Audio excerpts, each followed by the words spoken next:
What's up, guys? It's episode 371. Welcome back to the show. I don't ever slow up, no, I don't take sh- I got no love for the fakeness. If you wanna play tough and wanna hate this, I'll always show up and make a statement. I don't ever slow up, no, I don't take sh- I got no love for the fakeness. If you wanna play tough and wanna hate this, I'll always show up and make a statement. Hey, what's up? It's Jacqueline. Welcome back to the show. Welcome back to the show. How are you? So I decided that today is going to be the comfy episode of the month because honestly, like I just want to hang and watch TikToks and talk about true crime or a specific true crime story that I am very distraught over that I can't unlearn for the rest of my life. Now that I've heard about it, I am scarred for life. And by the way, viewers discretion advised, listeners discretion advised, like this is a heavy one. And I want to talk about it because I'm insane. And I've been, honestly, ever since I met Corey, I've been more and more interested. Like, because all we do is watch true crime stuff on Netflix. Like, we were watching, oh my God, there's so many like we watched this new Ted Bundy one that was crazy about like the girlfriends or like yeah. So anyways, I want to talk about true crime. I've got some life updates. TikTok. Okay. We're going to hang and watch TikToks. First of all, just know that I don't know what you're doing right now, but prepare to be relaxed, okay, and entertained because that's the vibe. I'm setting the tone now. The vibe is very comfy, cozy, relaxed. Like, yes, I'd take my job seriously here, but like, it doesn't need to be so serious all the time, right? So, yeah, I've got life updates, TikToks. Then we're going to go into some pop culture and news stuff, which is honestly like same shit, different year. same shit, different year. Like the Met Gala, you know what I mean? Like that's all that's happening right now, or that's what happened. And there's like not a lot to say there. I don't care. Honestly, it's cool. It happens every year. It's like interesting to see what the theme is. So there's that. There was the Tom Brady roast. Kim K getting booed at the Tom Brady roast. Big whoop, like big, great, amazing, cool story. Who cares? There's like Kendrick and Drake beef, that we could talk about, which I don't want to talk about this stuff, to be honest. You know what I do want to talk about? And like, this is going to make me sound like such a bro, and I don't care. I've told you guys this before. I'm a proud pick me girl. I'm like, I don't even, Jesus, I don't want to be, okay. For me, it's like, you're damned if you do, you're damned if you do, you're damned if you don't as a woman. That's just the way it is. And so anything I say or do, it's like,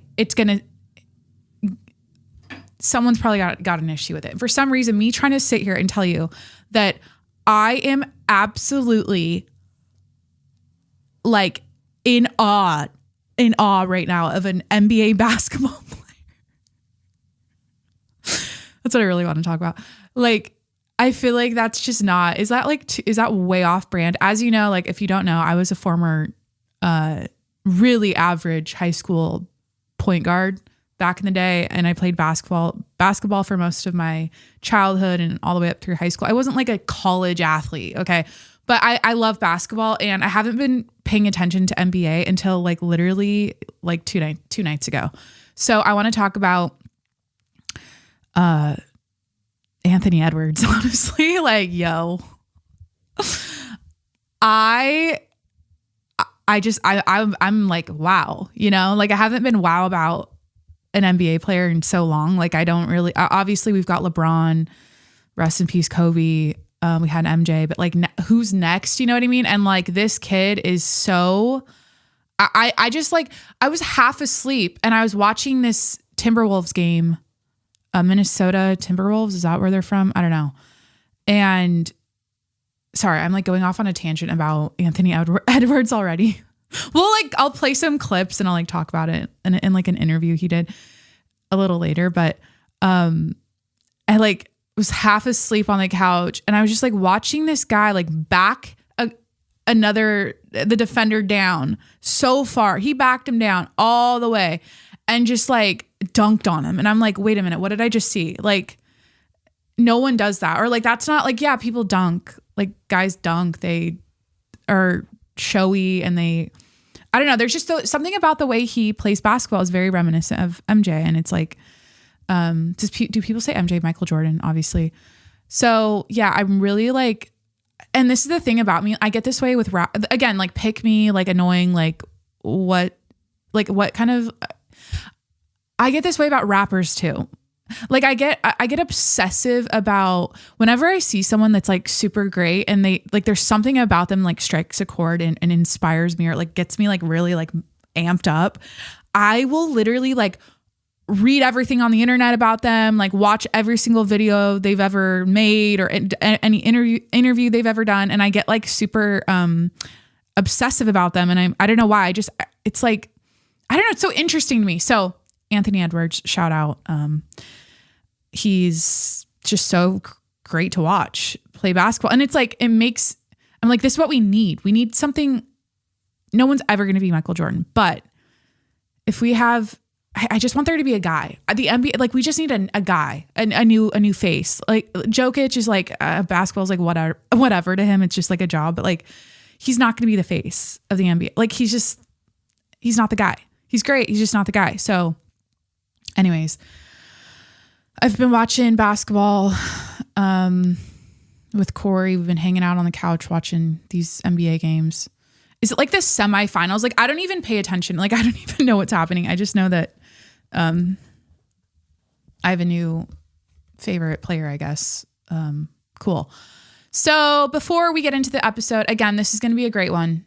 I'm well prepared, and I think you're going to really enjoy these TikToks and these random things that I found. But and the true crime thing. Trigger warning or viewers discretion advised. Before I get into this, please hit that subscribe button wherever you're listening right now. I'm on Apple, Spotify, Google Podcasts, Stitcher, Breaker, Overcast, wherever you listen to podcasts. Please hit that subscribe button. And don't forget to review the show 5 stars while you're there.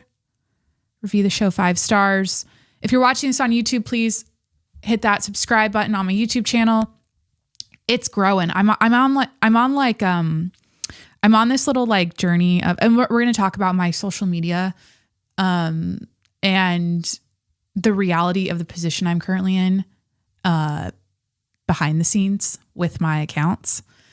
And my YouTube growth has been like 18,000% higher than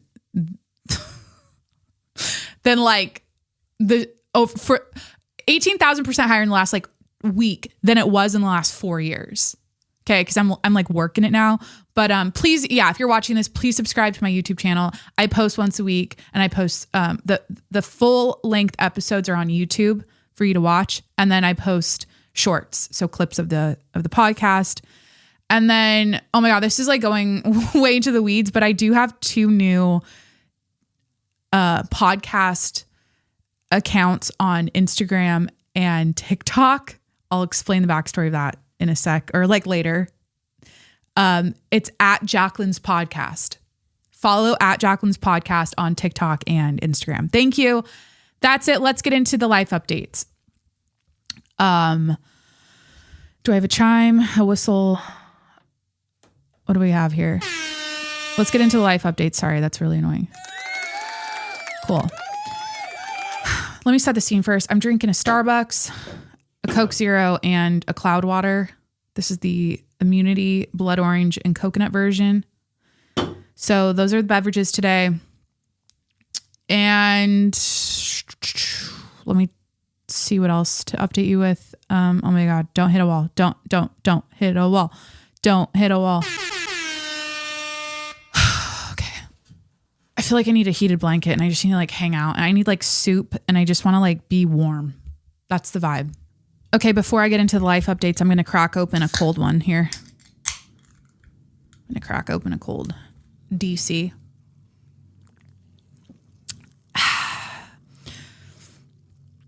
So good. Coke Zero. You know, my favorite version of Coke Zero, if I'm buying a plastic bottle Diet Coke, yeah, the best plastic Diet Coke option in a bottle, what am I saying, is Coke Zero.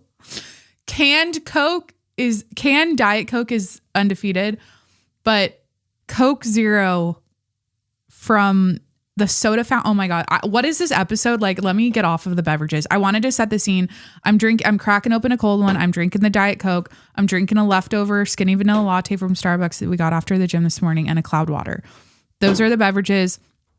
To be honest, I sat in hair and makeup for I was in and out of hair and makeup. Like, I don't have to do this, by the way. Like, I don't have to glam, but I choose to glam. And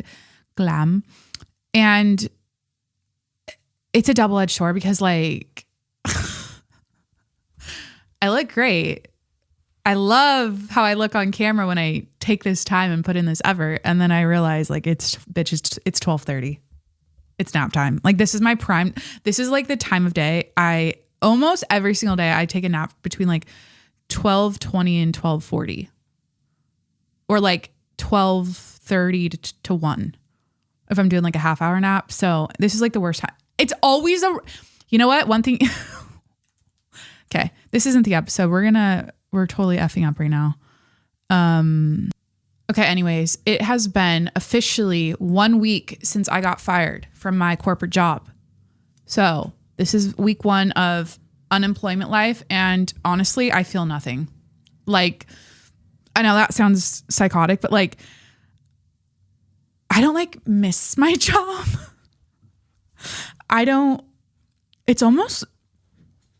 It's so crazy how like, I don't feel anything. I just feel, I'm so excited about my future right now with my show and like what I'm doing next that I'm not thinking about my job. But like, I got fired and I'm like emotionless about it. I'm just like, I guess the emotion I actually have is relief. So, and I talked about that on last week's episode. If you're curious, if you're just tuning in, I've been working the corporate world for like 4 years now. And I just got fired last week, which was very liberating. And I talked about it, and that's episode 370 if you want to tune in. So yeah, 1 week of, and I feel like this is the truth. Okay. This is the truth. I got fired, but I feel like I am working more now in the first week of unemployment or of like not having my corporate job than I was I'm working more for my podcast. This is what I want to do, right? So it's just like this crazy shift where like I've been staying up super late. I've been like grinding around the clock and working on my show and like spending all this like time and energy. And this is what I said from the jump. I'm the type of person who can't have my brain split between something super left brain and something super right brain. Like, it has to be one or the other. And if I like, yeah, if I have a goal or something that's creative, like I will literally do it around the clock and I'll never get sick of it. And like, that's why I am so relieved and I feel so happy right now. It's because I'm like, I can finally pour my soul out to my show. So anyways, that's the update on like my job and like my first week.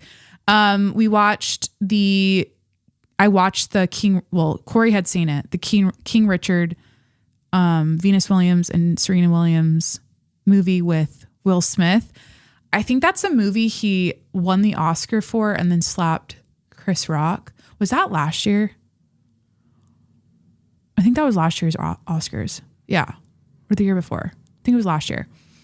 And it was so good. Like so good. What else is happening? We are going to Luke Combs in next month. I'm so excited. I love Luke Combs. I've never seen him in concert. So we're making that like our little like anniversary / just because trip. We're going up to LA, which we never do. We're going to see him at SoFi. So, and that's the first time I've ever been to SoFi. And I like really want to go to that stadium just to see it. We're going there with a couple of our friends, which will be fun.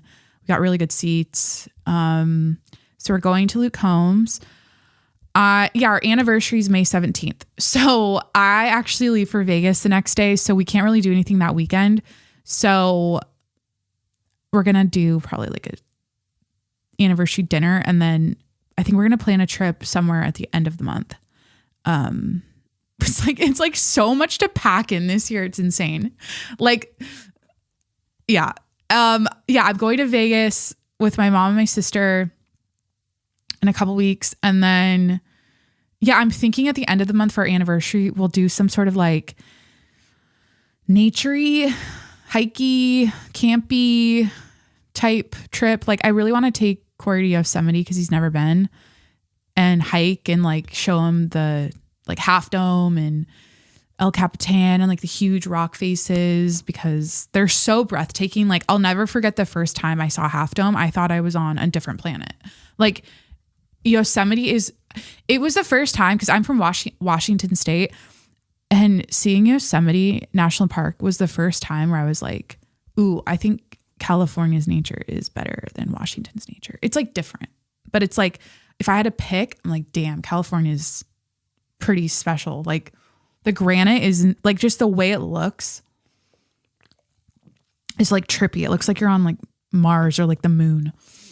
Or I was thinking like a Sedona wine trip situation, or also hiking, or, we really want to go to Idaho and go golfing at this golf course, or he really does. And I really want to go too, because I grew up going to Idaho, and Coeur d'Alene is where we're thinking. So those are kind of like the life updates with like where I'm going, what we've been watching. 2-year anniversary coming up. Crazy. What else? Okay. I have a little life update story about like for the girls, like a story about if he wanted to, he would. Okay. So literally a man just simply knocked on our door. A man. I'm home alone, working on my podcast. Corey's at the office. He's at work. A man knocks on our door. And essentially, without getting into the details of like what the guy said, because we have a Ring camera, Corey decided to rush home to protect me because he did not think that he thought this man was like sketchy, and he didn't want me to be home alone. So like literally, this guy, and I don't answer the door. Like one thing about me is that I do not answer my front door. I don't care who you are, what you want, what you need. I'm not a good neighbor like that. I'm a good neighbor to the neighbors I know, like the familiar faces, people that live directly on my street, but no randoms. Get the door open for me. Like I do not mess with that because it's just too like, I don't want them to know. I just don't want them to like see me and see our house and like put those two things together. Like, you just never know. It's a crazy world out there. So yeah, I guess this guy had asked if we're getting something done with our patio, like if he could come take a look at our patio or something. Corey always answers the ring. Like he'll be at the office and then someone will ring the doorbell and I'm like, yeah, please go. Like, I'll look on my app. I'll see who's there. The dogs will bark, obviously. So I always like, I know when people are here, but like Corey, this is what I'm trying to say to the ladies. Like if he wanted to, I don't know if that's like the right phrase for this, but like he is so, he cares about my safety. Like he really is a protector type guy. Like he doesn't mess around, like you always feel safe because he's got you, and that's a really good feeling. I've felt in my other relationships, I will say that, there are some other guys I dated that made me feel uneasy and worried about my safety, like literally at all times. And one example that's a little bit odd is someone who I dated who was super like they were really adventurous and like spontaneous and super like alpha, like could spear a saber-toothed tiger with his bare hands or whatever. Like that kind of vibe, like very, you know, like optically or whatever, like he looked like he could protect you, but like I didn't trust him because he would put me in dangerous situations I didn't want to be in. And he like just flung me around, like whisked me away. And it was like, oh, no big deal. You're coming on this boat. You're jumping in the water. You're doing this. You're diving off this cliff. And it was just like, I never felt, he made me feel like he was going to die at any second. And I felt like I was going to die at any second. Even though, like, I'm sure if he had to punch someone, he could like take them out. But that vibe of like, you're always like worried about, yeah, he's strong and everything, but I don't feel safe, if that makes sense. Where like Corey, we established very early, we do a thing, and I can't suggest this enough. If you're in a relationship and you live together, or even if you don't, you're just like with your boyfriend or girlfriend and you're out in public or you're at the house or wherever you're at, establish a code word. And ours is so like, should I just tell you what our code word is? It's not even like it's like not even like a secret. Like it doesn't need to be secret. We literally only say code red if it is like an oh fuck, life or death, shit just went really wrong type situation. Like that's the only time we say code red. And it doesn't come up very often. Obviously, like we've been good, but that's so we know when to take, because we're so like goofy all the time. Like we're constantly cracking jokes. And so when we say code red, we made a pact that like, this is when it's serious. So, cause we need to be able to have something where if he says it, like, I know it's like, okay, like red alert, like do whatever he says and like, you know, like stay on his six. We also practice those types of things, which I can't recommend enough, like safety stuff, you know, self-defense stuff. Like, so yeah. How did I get here? Oh yeah. Corey to the rescue. He came home because literally a man simply knocked on our door and he's like, I'm coming home. This is not okay. But it was the nature of him just being like inquisitive, I guess, or like he was asking if he could come check out our patio. And I'm literally back there in a bikini. That's what it was. Literally, I got uncomfortable because I was like, I wonder if he saw me and then maybe like came by. I don't know. Oh my God, I do have something to confess. They already fired me. Ah, shit. Is this like real? Am I a bad person? Like, okay.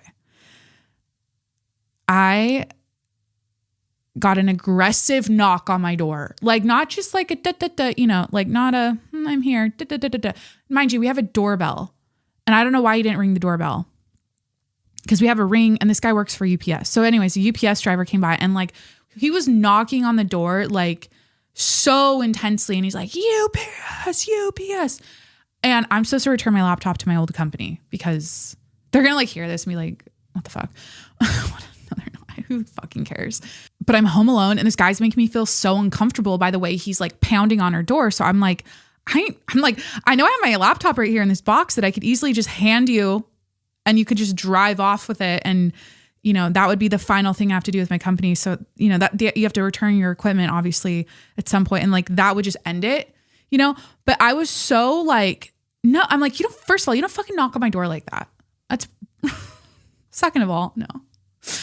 Like, and this is how I know, like, because if he rang the Ring camera, Corey would have been like, hey, you know, like, what's up? But he didn't even ring it. It's like right there.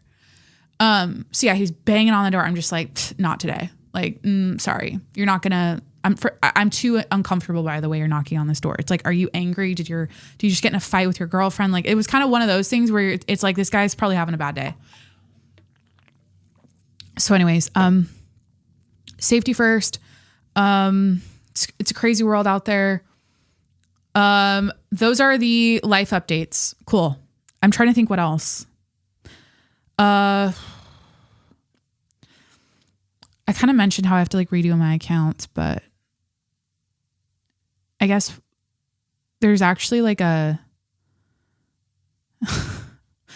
a TikTok that's kind of like, okay, I'll just play this and then I'll get into like my life updates with my social media accounts, because I think this could be super helpful for people out there that are also in my position. But yeah, I just thought this was funny, or I saw this and I was like, oh yeah, yeah. I could honestly go back in time and give myself one piece of business advice. It'd be that Lil Wayne was in fact correct. Real G's do move in silence like lasagna. Okay, I'm going to cut her off there because I saw this and immediately kept scrolling because I was like, couldn't be me. Could not be me. I do not move in silence. I tell you everything. It's literally like what I've built for myself here is like, yeah, this podcast is just one giant oversharing diary of the mouth, like, you know, storytelling adventure about me and all the things that I'm doing and all the things that I'm thinking and my opinions and my fears and my moves. And I'm going to just tell you my moves. I'm going to tell you my social media moves that I unfortunately have to make, because I bought a shit ton. I didn't even buy them. I was gifted a shit ton of fake followers. Like, I don't care at this point. Like, I think this could help some people. So currently my social media moves. Why am I saying this? Oh, because I can't move in silence because of this TikTok. Yeah. Jesus. So basically what I'm currently doing is like a lot of shit posting. I'm shit posting because I'm trying to see what's sticking and what's working. And what I've learned from just shit posting hundreds of clips of my podcast is that they're not getting any traction because I have so many fake followers and my accounts are probably flagged as spam. And there's the ratio of my actual engaged audience versus the robots is like so out of whack that it's not, the algorithm's not picking up any of my videos. So yeah, currently one of the things that I'm having to adjust in my content repertoire or like content, like strategy is I have to create new accounts. And I have too much, and the backstory, I don't think, okay, I feel like I've talked about it a lot, but I have and here's the thing, like, I'm so like over, like, I have no shame, I guess. Like, I just don't care. Like, there are so many people out there that buy fake followers, that have fake followers. And it's a tactic. Like, it's part of social, like, building a brand on social media sometimes. And it's only good for optics. Like, it's only good for first impressions. But if you're actually trying to grow an audience and get engaged fans and people to follow you, that comment, that are interested in your stuff, that are actually there in front of you and like part of your community and what you're building, then the fake followers are going to shoot you in the ass every time. And that's what I'm experiencing. So long story short, I work for a PR company, startup company that one of the services we offered was account boosting. And so I fought my boss for so long. I was like, I don't want to do it. Like, he's like, no, it'll be good for your podcast. Like, it'll help, people see your account has a lot of followers, and it'll help people will like want to follow you because you have a lot of followers. And I was just like, he like honestly like brainwashed me into doing it, because I was against it for so long, because I knew that like I won't know what's legit and what's not. Once I do it, I'm kind of fucked. So my @Jacqueline Monroe Instagram account, that's what I'm talking about, blew up to like 130,000 followers. And I deleted recently like 5,000 spam accounts, because there's like a feature that you can, there's a way you can delete the spam. Anyways, so I'm having to do a lot of repairs and fixes on everything. And it's frustrating because I know I don't suck at what I do. Like, I know what I'm doing here is quality and it's of value, and like aesthetically it's like, it's not like I'm on a 90s camcorder or whatever. Like, my type of videos are worthy of more than just 2 likes and like 4 views. So it's definitely the algorithm. It's definitely my fake followers. And I've been enough people have told me this where I'm like, and I'm stubborn. I'm like, I don't want to have to make a new account. I'll override the algorithm. I'll post like 500 clips a day and I'll override it. And then it'll like finally pick mine up and it'll finally like, but that's just not how it works in social media. So I have to start from zero, which, it's not like it's not like a pride thing. I'm just like, damn, like, I don't want to have to move. I'm not going to, honestly, like, I'm just going to make new accounts for my podcast. So Jacqueline's podcast on TikTok and Jacqueline's podcast on Instagram. Those are the ones I'm trying to blow up now and start from zero. So like I have 0 followers on both. I made them last night. And again, I'm telling you my moves. These are my moves. I'm not moving in silence because I think that by telling you what I'm doing, I can help people who are sitting there like, why doesn't the algorithm like me? Why don't I get any likes and why don't I get any views? I'm talking, if you're trying to make money from social media, like this shit doesn't matter in the grand scheme of things. These are all vanity metrics. Like I'm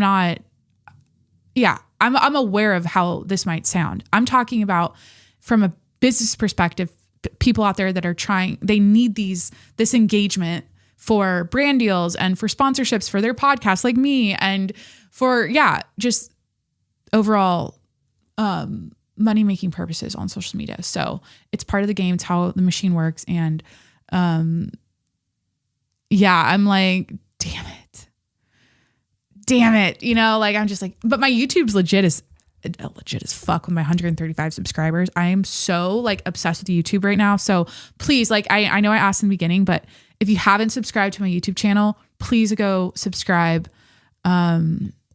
Because that's a fun one to grow. I feel like YouTube is such a fun, like, quest to go on because I feel like it's the pinnacle. For me, it's like, Instagram's cool, TikTok's whatever. I don't know what's happening with TikTok, but YouTube is like, I can't wait to, build that one out. So I'm trying to get my first 1,000 subscribers, which is such a grind. Like there's so many milestones you have to do as a creator. And I feel like I'm just getting started, even though I've been doing this for almost 4 years. This is like week 2 of me trying because up until this point, I've been doing it for fun. And so, it's wild. Like, and I made a video. I made a video on TikTok about this. Is this like, okay, I'm just going to, we'll get into these other funny videos and shit, but, about how like,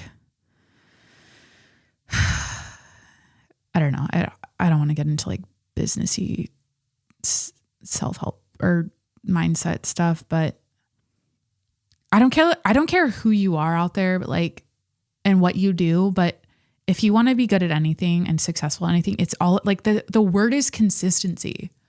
Like that's it. That's the game. Just show up every day. Whatever your little like goals are, like never miss. And I've stuck with this for, a long time. And I think, anyways. So I'm shit posting. I'm rebuilding my accounts. I have a fuck ton of fake followers that I think I started. My Instagram probably had like 10K. So everything else is fake. Like literally it's like, what is that? 90,000 followers. It's so annoying. Okay. Here's a fun one. I don't know. I just saw this and laughed. Reminded me of one of my exes.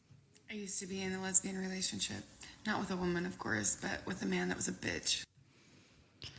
Okay, that's all there is to that. This one's so good. This one is so good. 30 years living on this motherfucking earth and I ain't never seen no Chinese food commercial. So I went in way too deep with this Chinese food commercial thing where I thought about it and I was like, wait, I haven't seen, like I've seen McDonald's ads, I've seen Taco Bell ads, Starbucks. I mean, there's commercials for everything, literally everything except Chinese food. And I had to dig up, like I Googled Chinese food commercial and like this one is from the 90s. Like literally, this is how much they don't exist. Like this is literally from the 90s. For a short time, China Coast is stirring up sizzling cashew chicken. But hurry, because tender chicken stir-fried with fresh broccoli, crisp carrots, and roasted cashews is going fast at a red-hot price of $5.99. And because you crave egg rolls, every entree comes with our free appetizer platter with endless refills. When you want the most, Hurry in for cashew chicken before the offer ends. you got the crave for China Coast. Get the crave. Get the crave. Yeah, there's that one from the 90s. This one's super old too. Like, what is it about Chinese food commercials? Like, they just don't exist. It's like all like, it's like word of mouth. I don't know. Like, what do they do for marketing? Like there aren't a lot of big chains. I mean, like, there's literally like Panda Express. I'm just thinking of like the fast foodie ones. Okay, here's this one.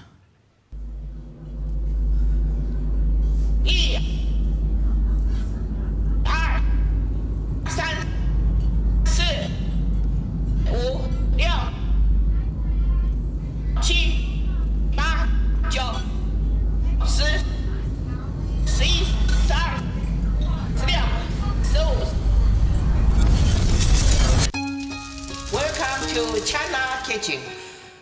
It's like so intense and then just like, I love Chinese food. I love Chinese food. My favorite thing ever is, what is it? Is it cashew shrimp? Or yum yum? No, fuck. It's like this. Okay, I love orange chicken's undefeated, but what's the stuff we get? It's like shrimp that's like really, it's like sweet shrimp. It has a super like creamy sauce. Oh my God, this one's from 2013. Okay, this is Panda Express. Here we go, 2013. The Chinese culture has a great respect for harmony. It can be seen in the iconic yin and yang, elements working together to create something greater, each one complementing the other. At Panda, we see our business the same way. Our mission is not just to create great food, it's to develop great people. People who are inspired, people who are fulfilled, people who are happy. Making great food is what gives us purpose, but helping make great people is what gives us joy. Panda Express. Okay. Sorry, that was kind of long. I don't know. Is this like, I'm going to call Corey and see if he's ever seen a Chinese food commercial. Oh my God, wait, I can do this on my Rodecaster?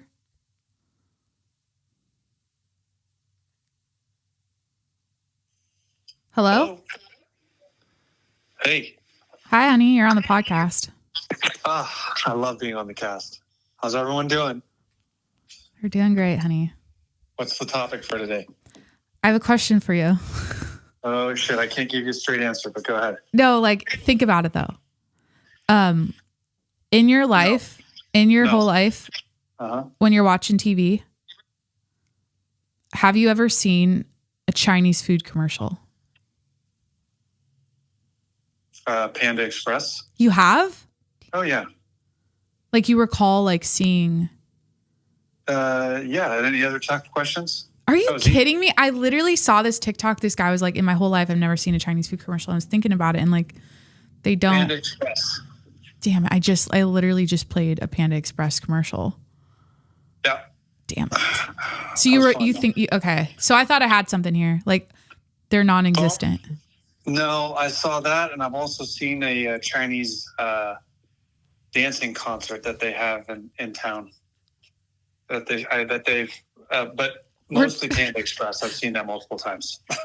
Okay. I've seen a couple different ones, but those are the two that really. Honey, help me out. What's the name of that shrimp we get that I like at Hong Kong? What's it called? Like cashew? At Hong Kong, you mean Mandarin House? Oh shit, that's my hometown Chinese restaurant. Mandarin House, excuse me. Mandarin House is called the cashew nut. It's walnut shrimp. Walnut shrimp. Oh my God, I couldn't think about. I was like tripping up on it. Walnut shrimp with the glaze. That's the combo's a tough. You can't beat it. So good. Got 1,500 calories per bite, but it's great. So good. Cool. Well, just wanted to see what.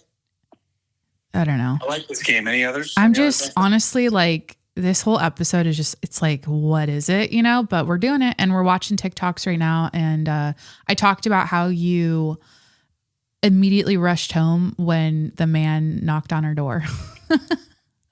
Well, and how you came to the rescue, not to make stroke your ego. Well, I'm hearing a lot of things lately that they do weird shit. So okay, question for you. Speaking of guys knocking on our doors, did you get a ring from a UPS guy yesterday? I don't recall. I knew it. Okay.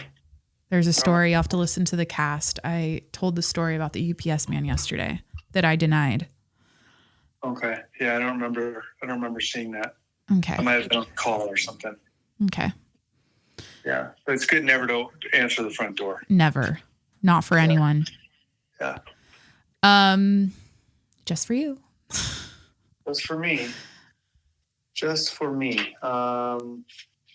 Yeah, we went over some wedding stuff today. Just people that are going to be there on the party. So Fun. It's going to be a fun weekend. Can't wait. What else is going on? Fun bash. Don't tell me like specifics about I keep it light here because. Yeah, there's no specifics. I don't even know it. But okay. We're gonna have a good group of people that are gonna be there. Yep. Well, anything else? What'd you eat for lunch? Are you eating lunch? I'm doing a 24-hour fast. I haven't had anything. Shut up. Like, are you? And I just haven't eaten anything. So you're like on purpose doing it? No. But I'm like, hey, let's see how long I can go. Do you feel skinny? Right now I'm at 17 hours of fasting. Oh, wow. I'm still sipping on my latte. Really? I'm having, it's like my stomach hurts right now. And it's like, I'm literally drinking a latte with a Diet Coke at the same time. Yeah, that's healthy. That's good. No, I know. That's good. So. All right. Well, I'm glad I could help. You got an hour and a half left. Yeah, I thought that would be kind of like an entertaining segment to play this. Like, I've never seen a Chinese food commercial before. And then you fucking immediately said yes. Panda. Yep. Panda. Yep. Speaking of bears, do you stand firm with your decision to leave our future daughter in the woods with a bear instead of a man? I'd leave it with the bear. You would? Not with yeah. Okay. All right. Thanks for clearing that up. Welcome. Good work today. Keep it going. I will. I'm grinding. It's for the rest of your life. Keep going. I love it. Okay. All right. Love you, honey. Love you too. Bye. Okay. Bye. Yeah, I don't know what that is, or what that fucking was. Let's do a different TikTok. Here we go. This is so great. Like, I love this. It's so accurate.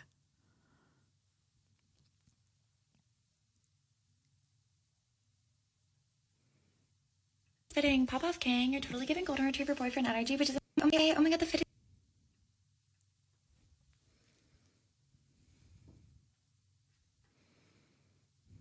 Okay, oh my god, the fit is fitting. Pop-off king. You're totally giving golden retriever boyfriend energy.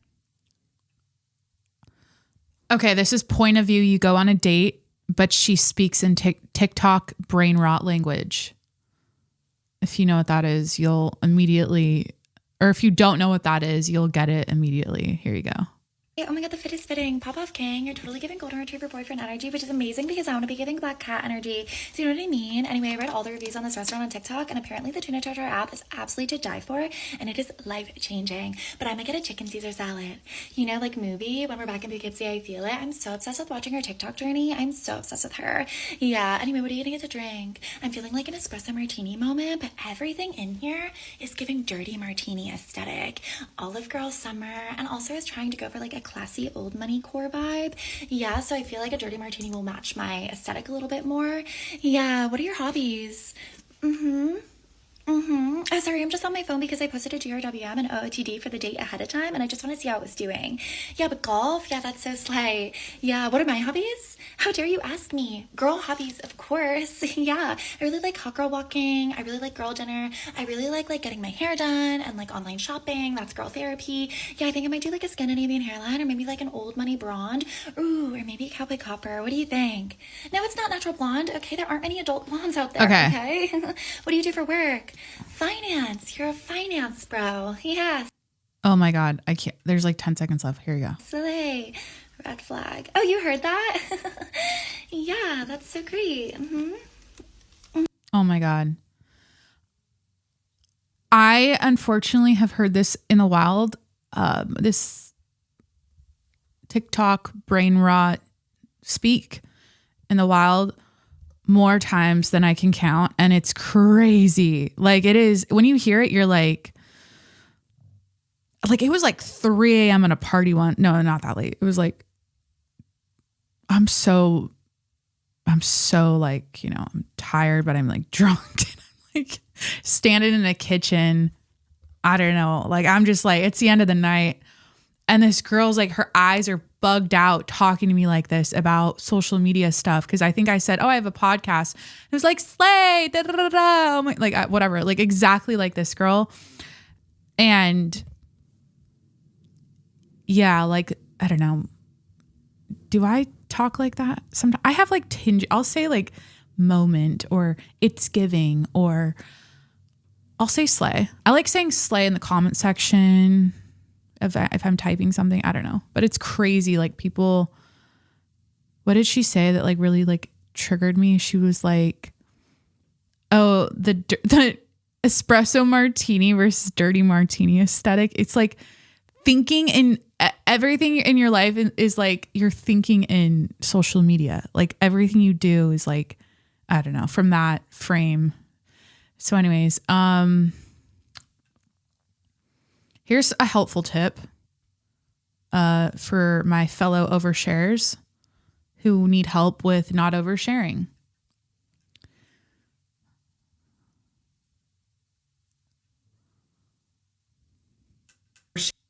Person, and later on you thought to yourself, I never. Have you ever overshared with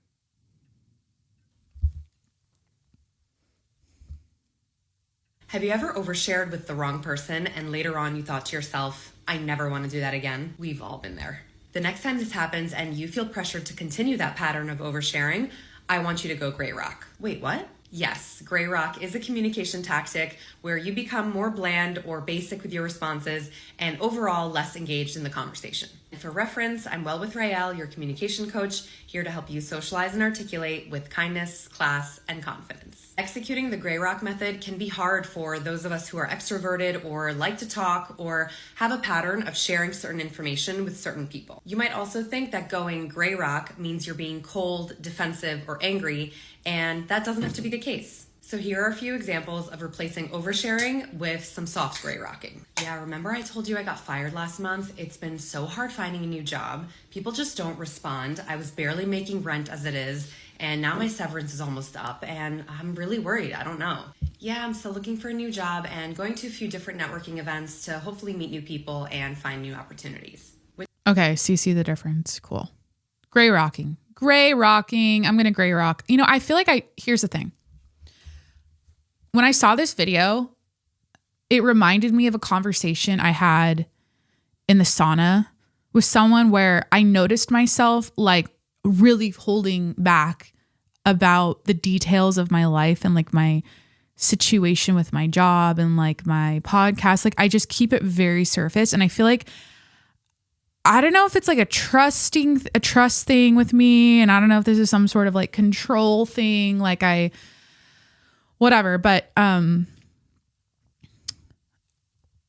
I think it's what it is. This is what it is because I've met so many people where they're literally telling me their entire life story with all of the juicy details.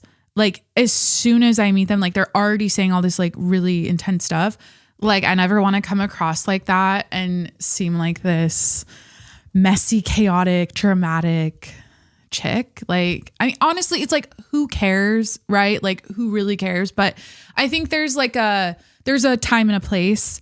And for me, I feel like when I first meet someone, I'm very surface. Obviously, like this is a natural progression. And the more you get to know me, the more I'm like, you know, saying stuff, the more I'm sharing and getting deeper and deeper, and I'm letting my walls down. But yeah, I caught myself doing this, and it's weird. I feel like public facing like in person, I gray rock all the time. Like I'm very, is this like blocking me from making female friendships, meaningful connections and like friendships? Because I'm like, so I don't know.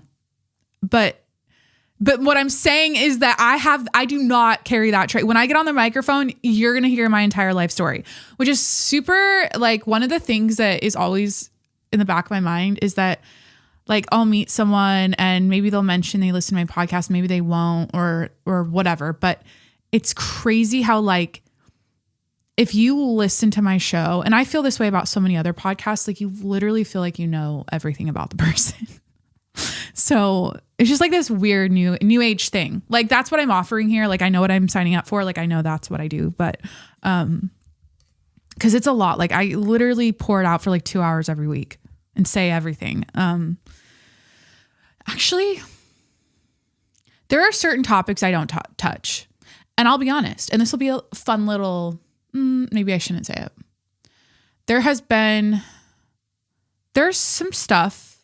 There has been, and I'll just say, let's put it in the last 4 months-ish, since I'd say since the start of the year, there's been something I completely didn't talk about at all. Like zero that happened in my life. You know, it's like religion and politics, maybe. Are those like the two top? No, those are like, don't talk about that. What am I saying? Anyways.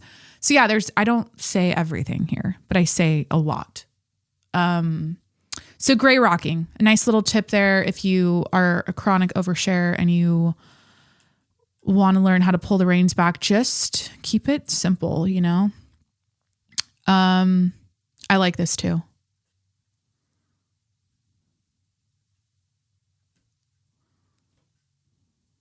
If you pay close enough attention, like if you take your emotions out of the situation, however you feel about them, take that out. It doesn't matter. If you pay close enough attention to people and what they say and their actions and how they talk and the little things that they say, things that you're like, oh, that was random. Oh, that was weird. Why'd they bring that up? Like, that had nothing to do with the conversation. Why did they say that? If you pay close enough attention to those things, people will always, 100% of the time, you know what? 120% of the time, myself included, people will always tell on themselves. Oh my God, this is the one hill, not even a hill, this is the Mount Everest that I will die on. Put my tombstone up there, let me rest on that mountain, because this is 100% guaranteed. Okay, it's a 6.5 minute video, so I'm going to stop it there. But I saw this, and she is so right. Like, people tell on themselves every single time. And I remembered a situation, like when I watched this video, and this is a relationship tip. If you're in a relationship with a guy who it's so hard to, like, I'm trying to think of something specific. Basically, when a man you're dating brings up random information that is so out of context with whatever you're doing, whatever you're talking about. If he calls you randomly and says something that's like, where did this come from? Like, pay attention to that because he's probably cheating on you. Just saying. I had like clarity after I got cheated on. Like, I looked back and I went, oh yeah, all that shit kind of makes sense now. But there are so many moments where he would bring up, like, I don't even want to like I don't even want to give this any fucking attention or airtime. Like, I hate talking. It's just like, I'm still healing from my, no, I'm kidding. But, cause it's just so dumb. Like, I just like, I think what it is I don't like thinking of myself. I don't like thinking of that version of myself that was so oblivious and just so like I didn't see it, but I could help people here. So what I'll say is, yeah, after the fact I recalled so many times when they would just bring up something so like, I don't know. I don't want to get specific because it's like I don't know. I did an entire podcast on this before. 2 podcasts, by the way. It's my most popular episode or one of them.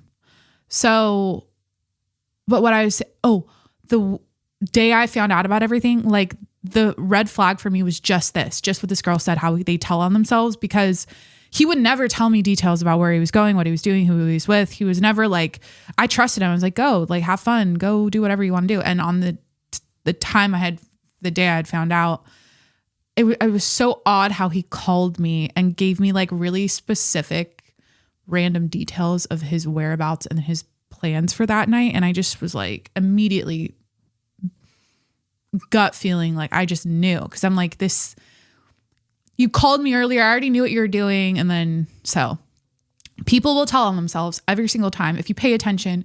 And also if you're, okay, when you're looking for commitment from a man and they're not being clear, like if they're saying stuff like, what's like a good example? I don't know, just never change for a man. Like, or never settle, like never, I'm trying to think of a specific example here. Yeah, wishy-washiness is just not for me. Just not for me. So if you are trying to figure out if they like you, if you're trying to figure out what their intentions are, what they want, if you're ever confused, the thing is when you're with the right person, you will never, ever be confused. It will never, you'll just, it's so clear that they want to be with you. They love everything about you. They want to commit to you. They want to maybe marry you if they're, you know, wanting to take that next step in their life. Like, that should be crystal clear. It shouldn't be confusing. Like, relationships should not be, that's just my opinion. And the thing is about confusing tumultuous, my favorite word, tumultuous, rocky relationships is that the highs are high and the lows are low. And some people thrive in that environment of uncertainty and confusion and drama. And because a lot of people that come from a traumatic background, like myself, for example, like I definitely have I have complex childhood trauma or whatever. Like, that's what my body like thrives on. Like, it thrives in chaos in a weird way. And so it like wants that, or that's a natural, I don't know. All the therapists I've talked to, like, this is what they say. So when you get into something really healthy and that's stable and calm and like not confusing and not dramatic, it's like it's almost like a shock to the system, and you're like looking for things.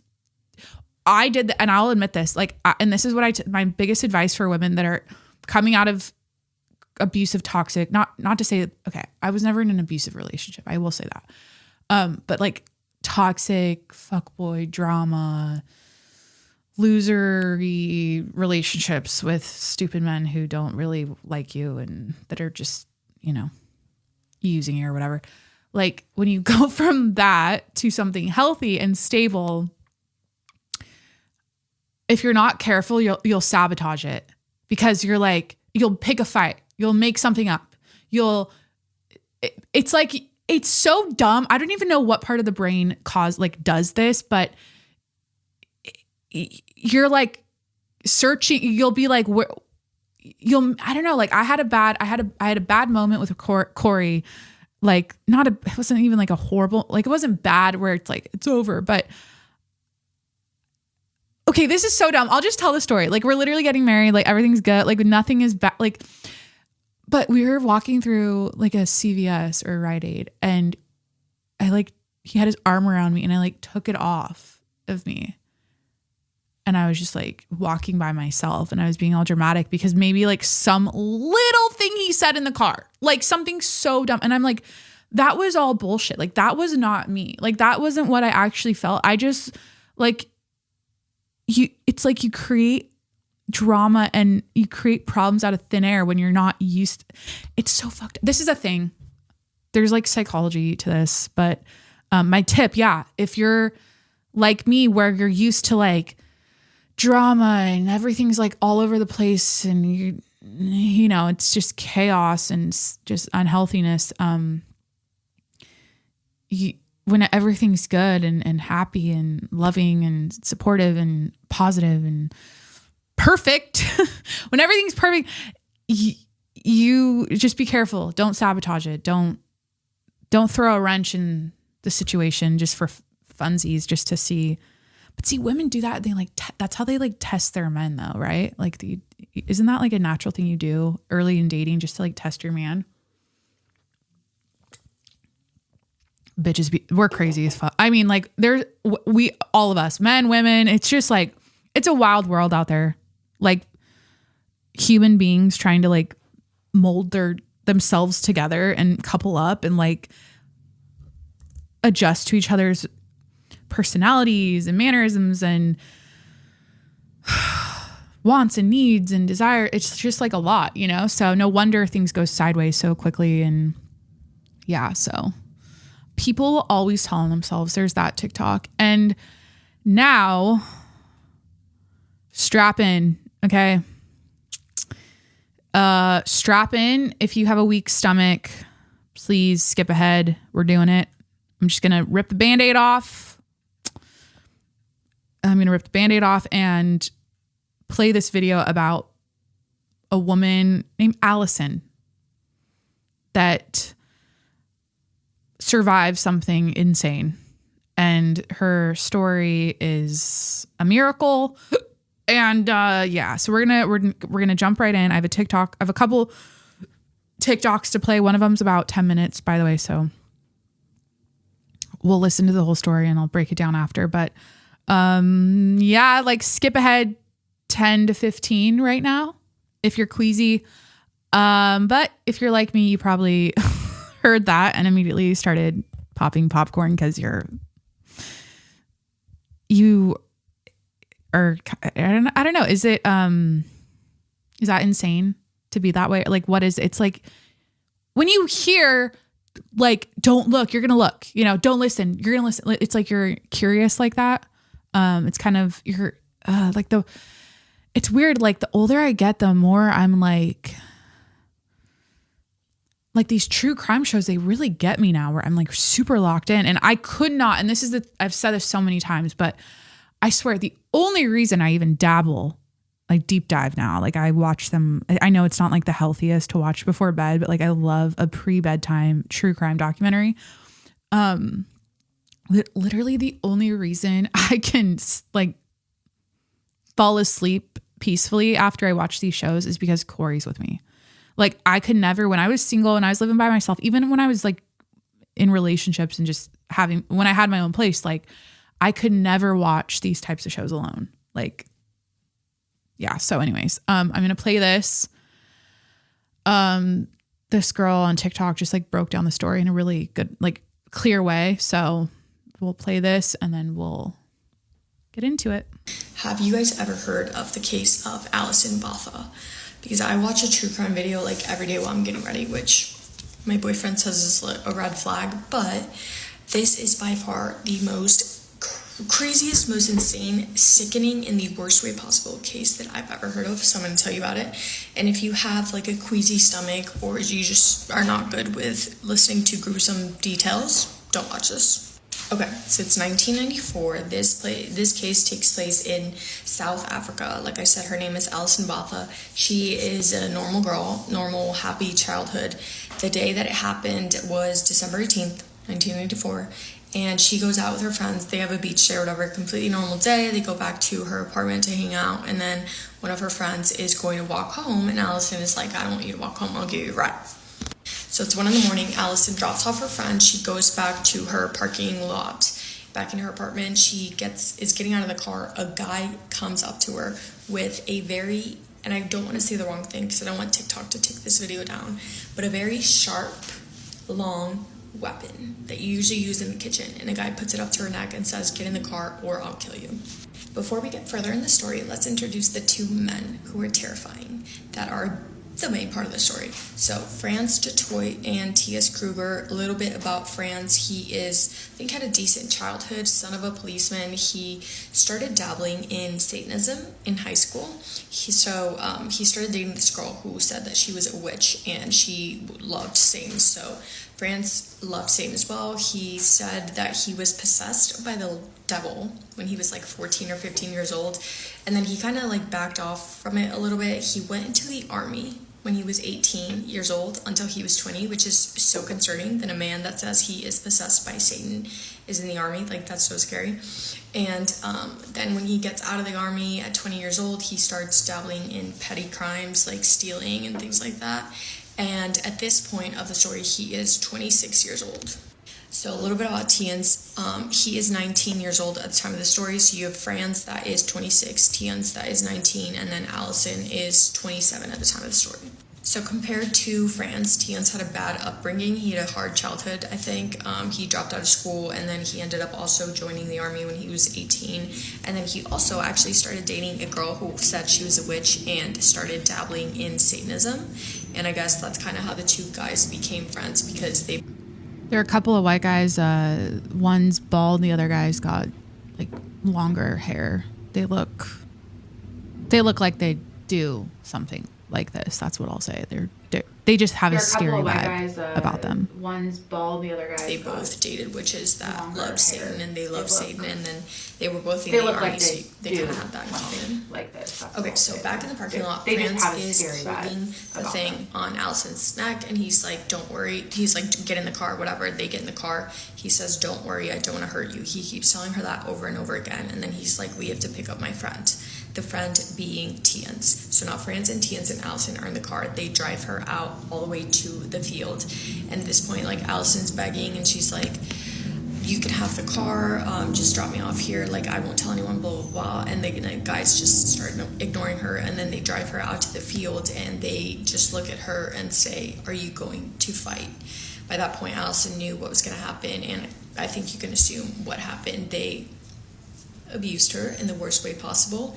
And then, and also an important part of the story, so when it was Franz and Alison in the car, Franz is just like having a normal conversation with Alison, and he asks her what her name is. She thinks quick on her feet, and she lies, obviously. She says some fake name, and then Alison's like, what's your name? And Franz also lies and says a fake name. Okay, so after they do what they do to Alison, then they start talking, the two men start talking amongst each other, and that is when Alison finds out both of their real names, because she hears them saying Franz and Tina, so she puts two and two together, realizes those are their names, and this is an important part of the story. So they're discussing right in front of her what if they should kill her and how they should kill her, and then they decide that they should. So they take the sharp object, they start so many times, 35 to be exact, in the stomach, just over and over and over in the stomach 35 times. And then, as if that wasn't enough, I don't know if it was Franz or Tians, but he takes the sharp object and goes like this across Alison over and over and over again 16 times. 16. So this is where it gets crazy. So then the two guys are discussing. Alison blacks out at some point, because how could you not? She like passes out, And then she kind of comes back to it. The two men are discussing if they think that she is actually dead or whatever. They decide that they do think that she's dead, because how would a human ever survive that kind of attack? Allison hears them talking about this, and she is again quick on her feet, and she decides to play dead. So she's just laying there pretending like she's dead. So then the two men leave. They leave her because they think it's done. And then Allison is just laying on the ground, like kind of bleeding out. And she thinks, I'm going to die here. This is it for me. And then she was like, found some sort of strength to think, I don't want these men to do this ever again to anyone else. So she's laying on the field with the littlest amount of strength that she has left. She writes on the sand their first names. She only knew their first names, but she writes them on the sand so that the police could know who actually... Okay, there's a picture, I guess, a police photo of the fucking, like, of her writing the names in the sand. Like, you can see, like, where she had done it, which is crazy. Like... did this to her. And then this is really sad, but she writes also on the sand, I love mom, so that when they found her, her mom would know that she was thinking about her on her last few minutes. And she kind of just lays there accepting her faith, and she's like, I'm gonna die, death is gonna come for me. But that death does not come. And this is where it gets gruesome. So then Allison is like, okay, can I survive this? She starts thinking maybe she does have a chance, and she decides, she gathers up however much strength she has somehow, and she gets on her hands and knees, and she feels like something wet on her feet. So at this point, she looks down, and she realizes that the wet things on her feet, obviously blood, but her intestines are outside of her body.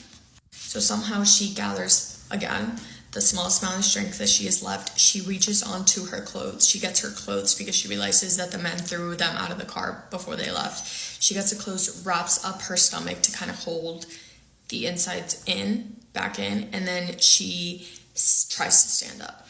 I am warning you about this part. So as she stands up, she gets on her feet. She realizes that everything goes black. She's like so confused, like, why is this dark? She can't see anything. She reaches up to her head with her hand. So one hand is holding her insides in. She reaches up with her other hand, and she can't find her neck. Like, she just is feeling nothing. And she realizes that because of the 16 of these, her head is basically decapitated, and it's flopped back, which is why she can't see. And this is so insane. I can't even believe that this is like a real story that I'm saying. But so she kind of reaches for her head, puts it back in place, and is just holding it, and is like, okay, this is it. This is all I got. She walks back to the main street. When she gets back to the main street, a car drives by and sees her. I can't even imagine what she looked like. And then they actually drive away. The second car drives by, and Allison is kind of like afraid that it's going to be the two men coming back to finish her off, but luckily it's a group of students, and one guy is a 20-year-old guy. He's actually a veterinary student. So the guy who is essentially the hero of this story, besides Allison herself, she's literally a hero as well. She's her own hero. His name is Tian, not to be confused with Tian's the bad guy. So Tian is a student. He gets out of the car. He starts helping Allison immediately. Calls 911. 40 minutes pass, an hour passes. After an hour and a half, finally the ambulance comes, and Tian's just knows that he has to keep Allison alive. Somehow she obviously can't talk, but she's still like opening her eyes and stuff, and it just keeps telling her, you've the most beautiful eyes I've ever seen. Keep them open, keep them open, keep them open. And somehow she does. So after 2 hours, actually not an hour and a half, finally the ambulance shows up. It's actually insane how much the universe was on Allison's side at this point, because who could ever survive that? And then, like, luckily she got enough strength and was able to drag herself to the main road. Luckily, that specific car of students stopped, because since Tian was a veterinary student, I can't say that word, he kind of knew what to do to keep her alive long enough for the ambulance to show up. And then, so she goes to the hospital, is rushed into emergency surgery, obviously, and luckily the surgeon that was operating on her was actually a throat specialist, so he could, like, deal with the whole situation. Well, somehow this video is almost 10 minutes long. So I'm gonna have to do a part 2.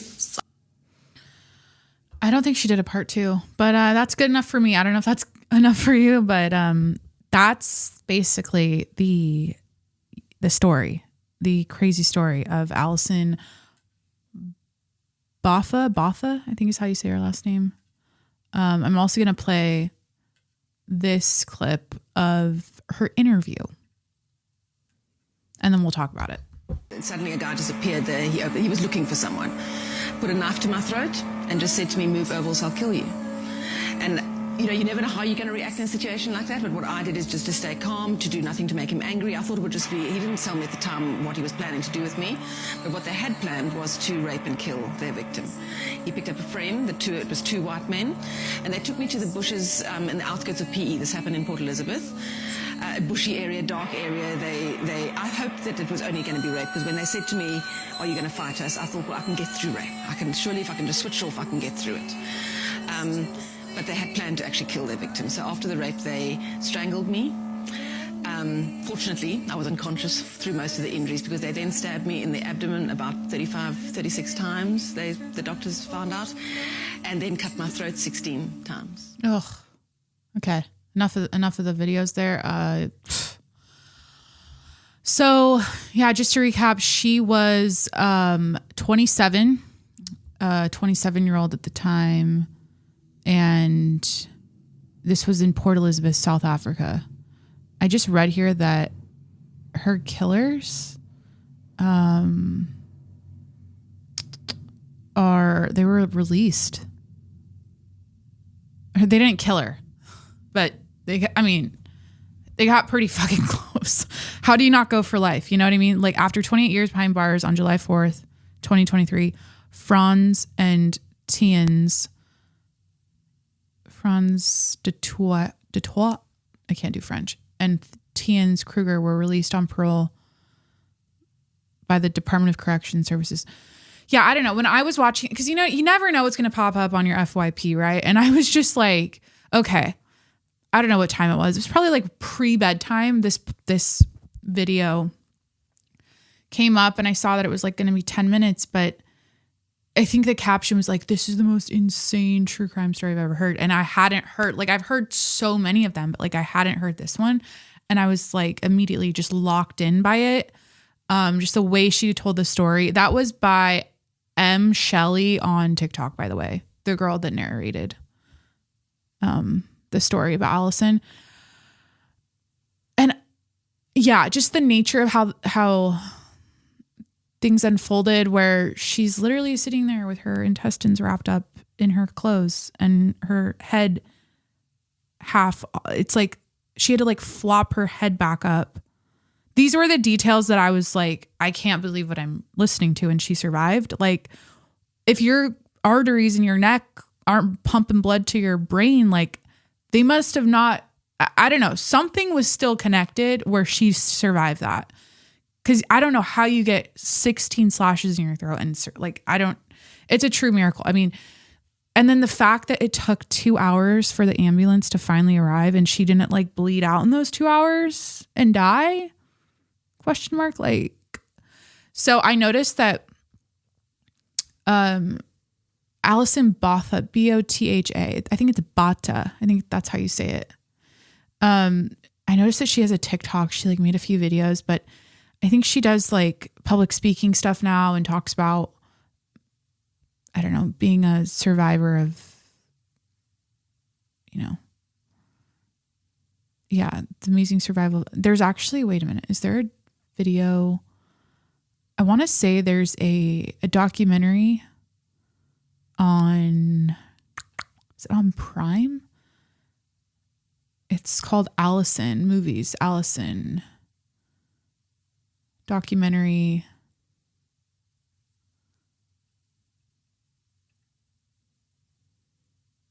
Oh shit, it's a full on like reenactment of it on Prime.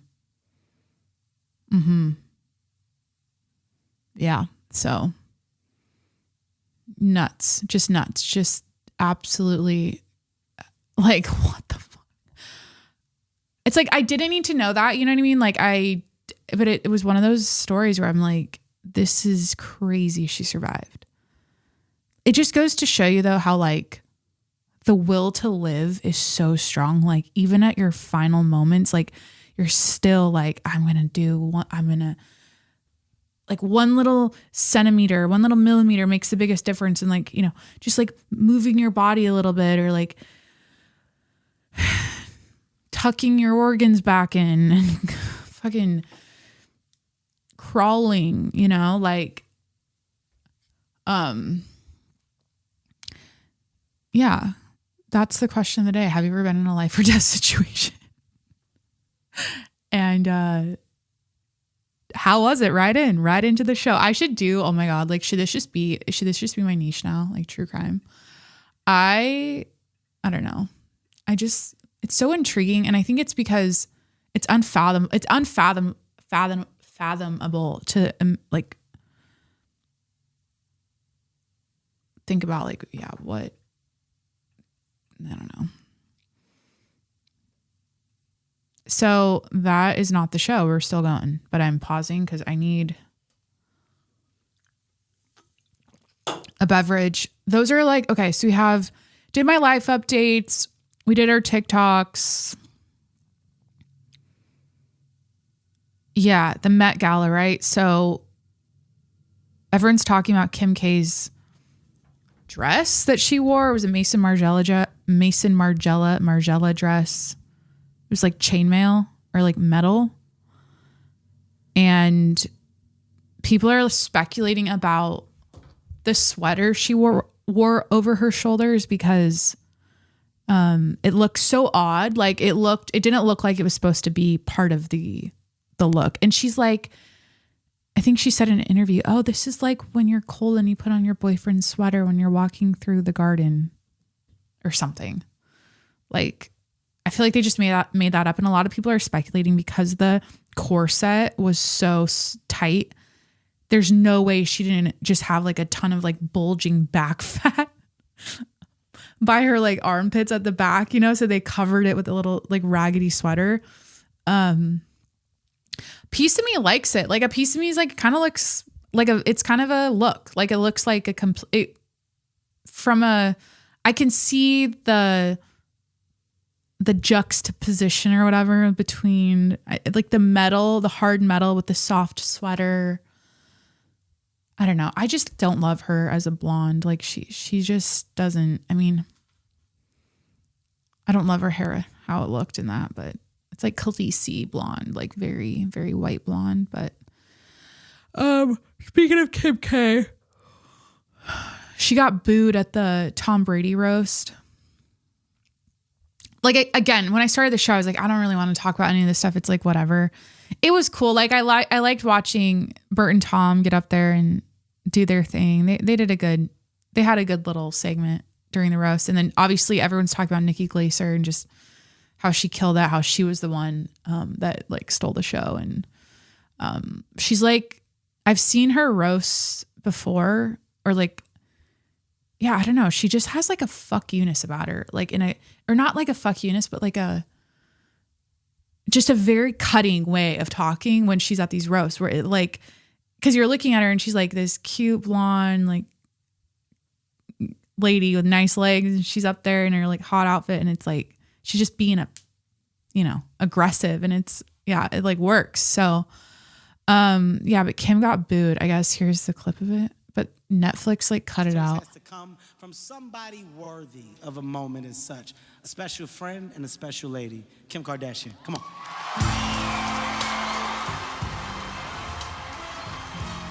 She looks cute, I guess, with the blonde.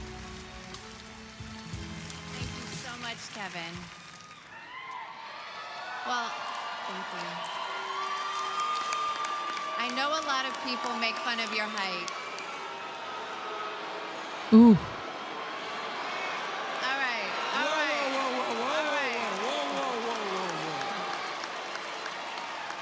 All right, Kevin. Am I like stupid? Like, why are people booing Kim? Is it because like, what are they not? Is there like controversy with her right now?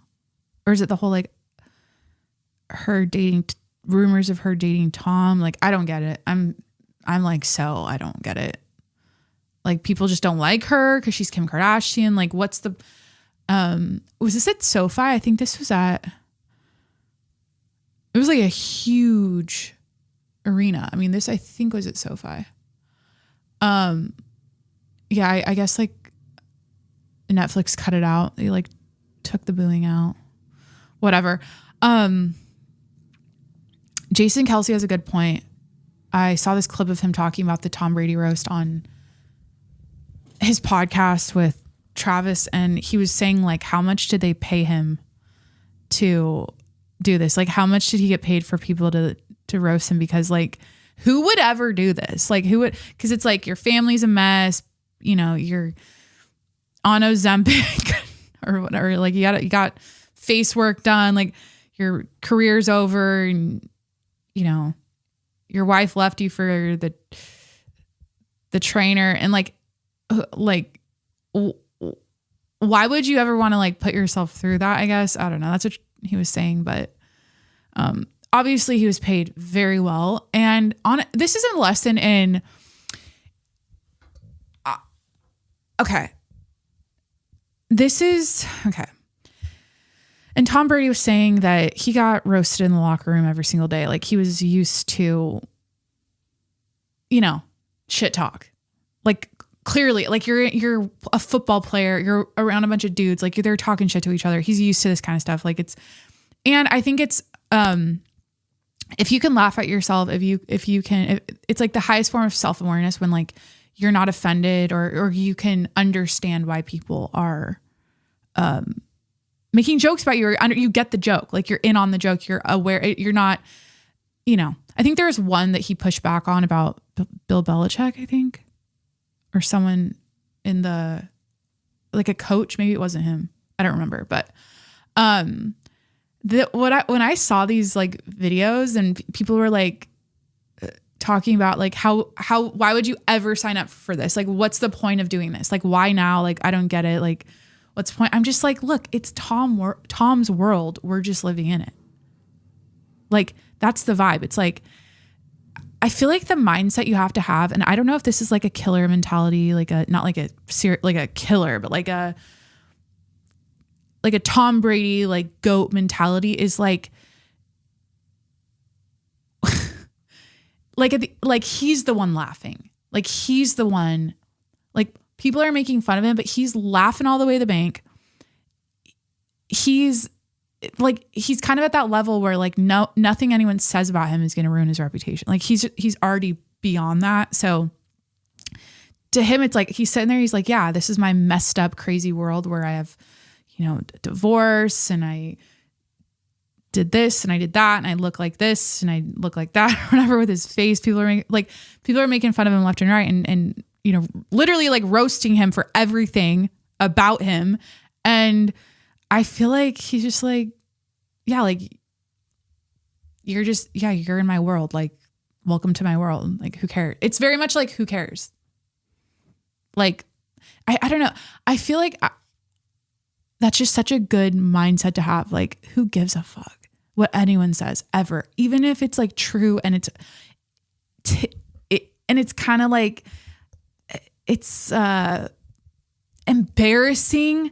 That's the thing. Oh my God. I feel like the highest mindset level you can unlock for yourself as a human is to get to the point where nothing embarrasses you. Like, that is advanced level shit. Like, as a human being, like, if you can just be so, I've been using this word a lot, like stoic and just unfazed and like, who cares? I mean, I'm telling myself this right now because I put myself online publicly, and I might do things that typically other people would be embarrassed by and they wouldn't post it or whatever. And this is like, it's like working a muscle, like just saying, like just owning who you are, owning everything about what you've said, what you've done, and being like, yeah, and like, that is like the high, because so many people, and this is like cliche as fuck, but like they go through life worried about what other people think of them, and they play small, and they're not really true to themselves because of that. And yeah, like, I'm just not scared. I'm like, I think it's like exciting. It's like, you're not, as long as you're not hurting anybody and you're like honest and, you know, kind, and you're being a good person, like, yeah, embarrassment's a weird one. Or like a shame and embarrassment are a weird one. I used to experience a lot of shame. I still have shame, actually. That could be an entire pod. No, damn it. Like I did cry the other day to Corey about something I was feeling. I felt shame for the first time in a long time. It was weird. And I was like, ooh, this is coming back up. And then we talked about it. And then I don't know. I do all these like psychology tricks on myself to like get through my little dips. And that's the thing about relationship that I'm learning. Like, especially like the longer you're with someone, or like the more deeper your relationships force you to go deep and look inward, and you're constantly being like mirrored or whatever. And like, and I think with Corey, like it's been this wonderful like excavation of my, like I've been going deep a lot lately. And I think it's the nature of like, I'm turning 30 and I'm changing careers and I'm getting married and there's these new life chapters happening. And I'm like doing a lot of like self-reflection, and, it's just like a natural thing to do, like when you're in this phase of life. And I don't love it, because if you know anything about me, like one of the ways I healed my mental health was to basically act like a man and just like shut my fucking brain off and stop thinking. So it's been annoying, to be honest, like going through these little like lulls of going deep and thinking and feeling things that I don't like feeling, because I need to feel my feelings and let my, it's just annoying. And so, but back to what I was saying about like the highest level or like the most advanced level, like mindset shit is like not being embarrassed. Because I think if that was the case, people like think about all the things that you want to do in your life. Like how many of them are you not doing because you'd be embarrassed if someone saw you do them? I feel like that's so many people out there. It's even myself. Like I was that way with social media. The literal reason I didn't make a YouTube channel, my biggest life regret is not making a YouTube channel in 7th grade. I just got a MacBook. I think I got it for Christmas, and I had a little camera on there, and I was watching all these other YouTubers open up their laptops with their laptop camera and record themselves putting on makeup. And I never did it because I was so embarrassed of my voice or what I look, whatever, I'm in 7th grade, like no shit. I can't be hard on myself. Like at the time, like, okay, that definitely like tracks for being a little preteen or whatever.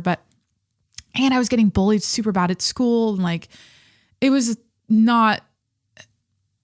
just wasn't a good combo. So, but yeah, I would have done. So I feel like with social media stuff, like so many people don't start because they're like embarrassed. They're like, oh, I don't like how I look on camera, or I don't like how I sound. These are, again, all cliches, but you get it. That's why I feel like if I had to get on a stage in front of if I had to get on this stage and roast Tom Brady, I could do it. Like I'm at this point, so cocky. I feel like, no, but here's the thing. I feel like I don't know. I almost want to like test it out. Like I need a situation with a microphone, a lot of people. And I just want to see what happens, because I don't feel like I would do the thing I used to do where I would clam up and I get anxious and I'd be like, oh, well, I would just like be so like, even if I was like, they had to interview me for the news for something, like I'd just be like, hey, what's up? Like, I wouldn't be shy about it. I'd just be like almost calm. I feel so calm whenever I do this. I just feel so, calm. And it obviously just takes practice and time and work and all the things. So, this was a fun episode, right? Like, was this, I'm playing around with formats and content ideas. And I don't know, whenever I tune into other podcasts and they're playing like TikToks and shit, and they're commenting on videos, and I don't know. I like those shows, and I like watching, TikToks. It sounds like they're not going to sell. And then I heard this thing that was like, Kevin O'Leary wants to buy TikTok. Did anyone else hear that? So I don't know if I want to like completely change the tone right now, speaking of playing videos, but I don't think I'll do this to you because it's like, this is so off brand and so like you'll be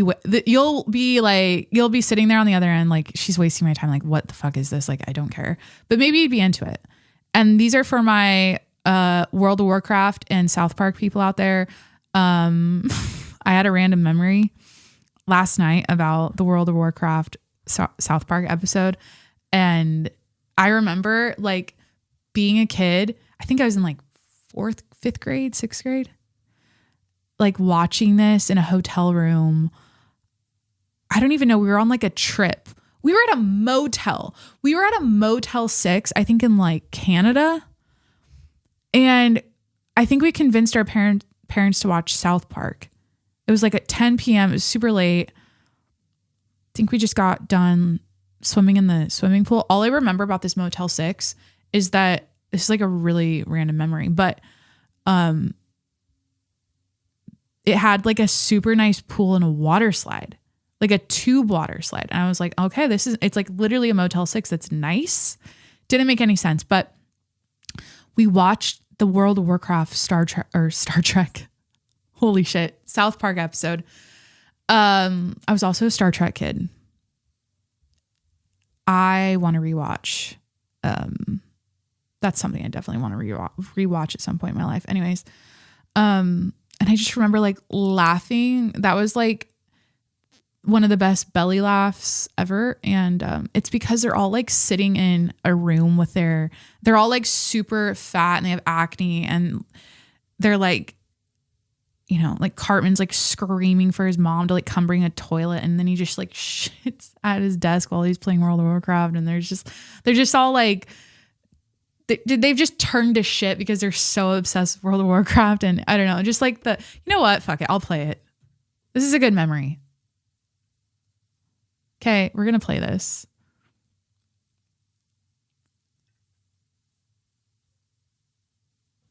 Volume's on up. There we go. All right, you guys, this is it. When the attack begins, all warriors click on defensive stance. Everyone else wait for... Okay, it's not this one. It's this one.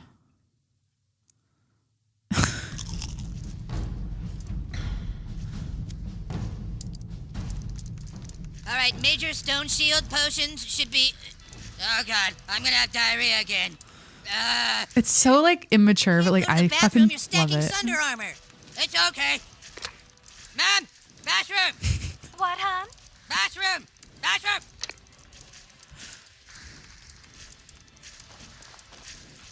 Just shitting in a toilet That's a big boy. all over his mom. All right, Kenny, drink your elixir of the mongoose. I'm now going to use mocking blow.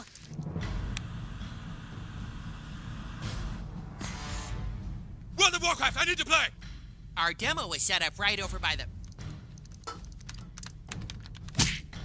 Got to sign in? Character name? Alright, I'm in! Dude, I'm almost dead. Kyle, cast arcane missiles. I'm out of mana, I told you. I've got to heal. Stan! Dad, not now! Stan! I've been sent here to bring you this. This sword can completely drain his mana. Dad, how did you get that? No time! Just take it! Okay. I'll stop it there because it's going to get... yeah. It's going to be annoying if I play the whole thing. So, yeah, it's just crazy to look back at my childhood and like all the stupid shows I would watch and like the games I would play and, you know, like Xbox games. And I had a brother, though. I feel like when you have a younger brother, I mean, he was... I don't know. I feel like we had a really good time playing video games and watching stupid cartoons. And that's a one thing I'm like, wait a minute, we need to revive this. Like literally we have an Xbox. I think he has an Xbox One. He has like the new, whatever I don't know what the best Xbox is right now, but we literally have controllers. We literally have an Xbox. And I'm like, why don't we revive this part of our upbringings when we played like Halo and shit? Because Corey, he loved Halo, and that was one of the first things we bonded over. I was like, I used to love playing Halo. Again, such a bro. I'm such a pick-me. No. I guess, okay, you know what's like fucking, excuse me, I don't want to swear. I don't know. This is so like I'm in my head. It's so like, I'm just in my head, and that's why I'm even bringing this up. But like, Corey and I have been talking about this too, because he knows like, okay, Thursdays are my podcasting days, and they're my glam mornings when I like do my hair and makeup really nice to get on camera. And I'm in this like mental tug of war about, because as you know, I'm like trying to repair my social media accounts. I'm trying to like grow an organic audience. And I just got a comment the other day. It's like, it seems like your content's for men, not women, or something like that. And it's like, okay, at the end of the day, who am I trying to attract? I'm trying to attract an audience that's like me, if that makes sense. Like my target is like women in their late 20s to 30s, even like I'll go 20s to 30s. Like I'll go broader, but you know, women that are they're around my age group, and they like all the girly stuff. They like the hair, they like the makeup, they like the clothes, they like the, you know, get ready with me videos. They like shopping, they like Amazon storefronts and Home Goods and TJ Maxx and Marshalls, and they like, you know, tanning and getting their nails done and facials and, you know, that kind of stuff. So what I was talking to Corey about though, and again, it's like real, like what was the TikTok earlier? It's like real G's move in silence, like lasagna, fucking Lil Wayne or whatever. Like, and I said that could never be me, because literally all I do is tell you everything and share all of my moves and explain. There's like, I follow like Robert Greene clips, author Robert Greene, love his stuff. And yeah, he was just talking about how he posts like clips about like don't over explain, don't explain. I feel like here's the thing with my show, like this is the format, this is what I do, but out in public, like when I'm just talking to people, like I keep it cool. You know what I mean? Like I'm not a diary of the mouth, like, except sometimes when I drink. Who else? You finish the night and you're like, I can't believe I said that. There's so, like, that's such a girl thing to do. Like literally the other night we were watching the Canelo fight, and like the final topic we were talking about, I was like, how did we get here? And also like, this is so TMI, but like we're bonding and we're having the best time. And I'm not ever going to think negatively or like weird or whatever about these girls, because we're all the same, you know, like we're all going through, like it was one of those things, but it was definitely like we're all oversharing, and we're drinking. So, but yeah, I definitely, what's the thing we learned? Gray walling, stonewall, gray rock. I definitely gray rock in like normal conversation, just out in public. But, let me get to the whole thing. This is like how I'm ending the show. It's like, let's reflect on my aesthetic as a podcast host. Am I a dirty martini girl, or am I a espresso martini girl? So I am just like so conflicted on like my, oh God, this is like it's like talk to a mentor, talk to a coach. And I always go to like, stick with what you're good at, stick with what feels natural, like, cause you'll be consistent on it, you'll do it. And basically what I'm saying is that if you look where I started, I almost want to like splice in a video here of my vibe when I started the show versus me now. It's like, clearly there's a glow up, there's maturity, there's way fucking darker hair, because I used to be bleach blonde. Like, but what I started with was very like chill girl vibes, like crackhead energy, just like wearing a hoodie, no makeup, hair in a bun, just showing up on the microphone, being crazy. And now I've transformed into this like Instagram fucking snatched to the gods, you know, podcasting chick, you know, with her shit together. And what I'm saying is that when I'm trying to work, okay, so when I'm, this is like, I'm so overthinking, but like, why do I feel like it's less abrasive? It's like better for me. It would be better if I just went super like no fucks given and like wore the hoodies and no makeup and just like was chilling with my podcast. Like, I'm hungover today or like whatever, you know, that vibe, you know, or can I do it all? Should I also do that? And also like do myself up nice? Like, I don't want to put myself in a box, but there's a lot of smoke and mirrors with this business. Like there are, and like, you know, there's reasons behind everything. Nothing is effortless. Nothing in social media is effortless. I just, you know, no, of course not. And so I don't know. I just feel like I like doing this. I like getting ready. I like putting on makeup and doing my hair nice and picking out cute outfits and getting on camera. Like I want to, I don't know. It's just like who I am. So, but I'm like, then I open my mouth and I'm like, does it track? Like, is it matching? Is it like, for some reason I have this like complex in my head, again, talk to a mentor, talk to a therapist, like just end the episode, but where I'm like, I feel like I don't sound like what I look like, if that makes sense. Like my podcast, like tone of voice, just like my point of view, my voice. Cause like all I've been doing for the first year is when I really was like finding my voice. Anyways, what I'm saying is like, I feel like it doesn't match. And it's just all in my head. It's all this bullshit in my head of like, oh, well, if you look this way, you have to talk this way, you have to act this way. And it's like this formula, right? Where I don't feel like I'm not having an identity crisis, because like, that's not what I'm talking about. I'm talking about like personal branding and how I present myself. You know what I mean? So that's why I put my tits away today. Cause like that kind of stuff. Like, I'm like, do I have to be more conservative? Do I have to be like, should I, you know, cause again, this is a business. This is what I'm doing for my full-time career. This is my retirement plan. I have to take it seriously now. Okay. I'm unemployed. Again, don't tell people your moves. Move in silence. Don't overshare. Don't say everything you're planning on doing. But these are things everyone thinks about. And I'm just trying to bring you into the conversation a little behind the scenes of making content and what goes through my mind, because, you know, I know I'm not alone in any of this. And, but yeah, like, it's not stupid. I'm like, should I be like messy girl or girl with her shit together? And like, what would sell better? You know?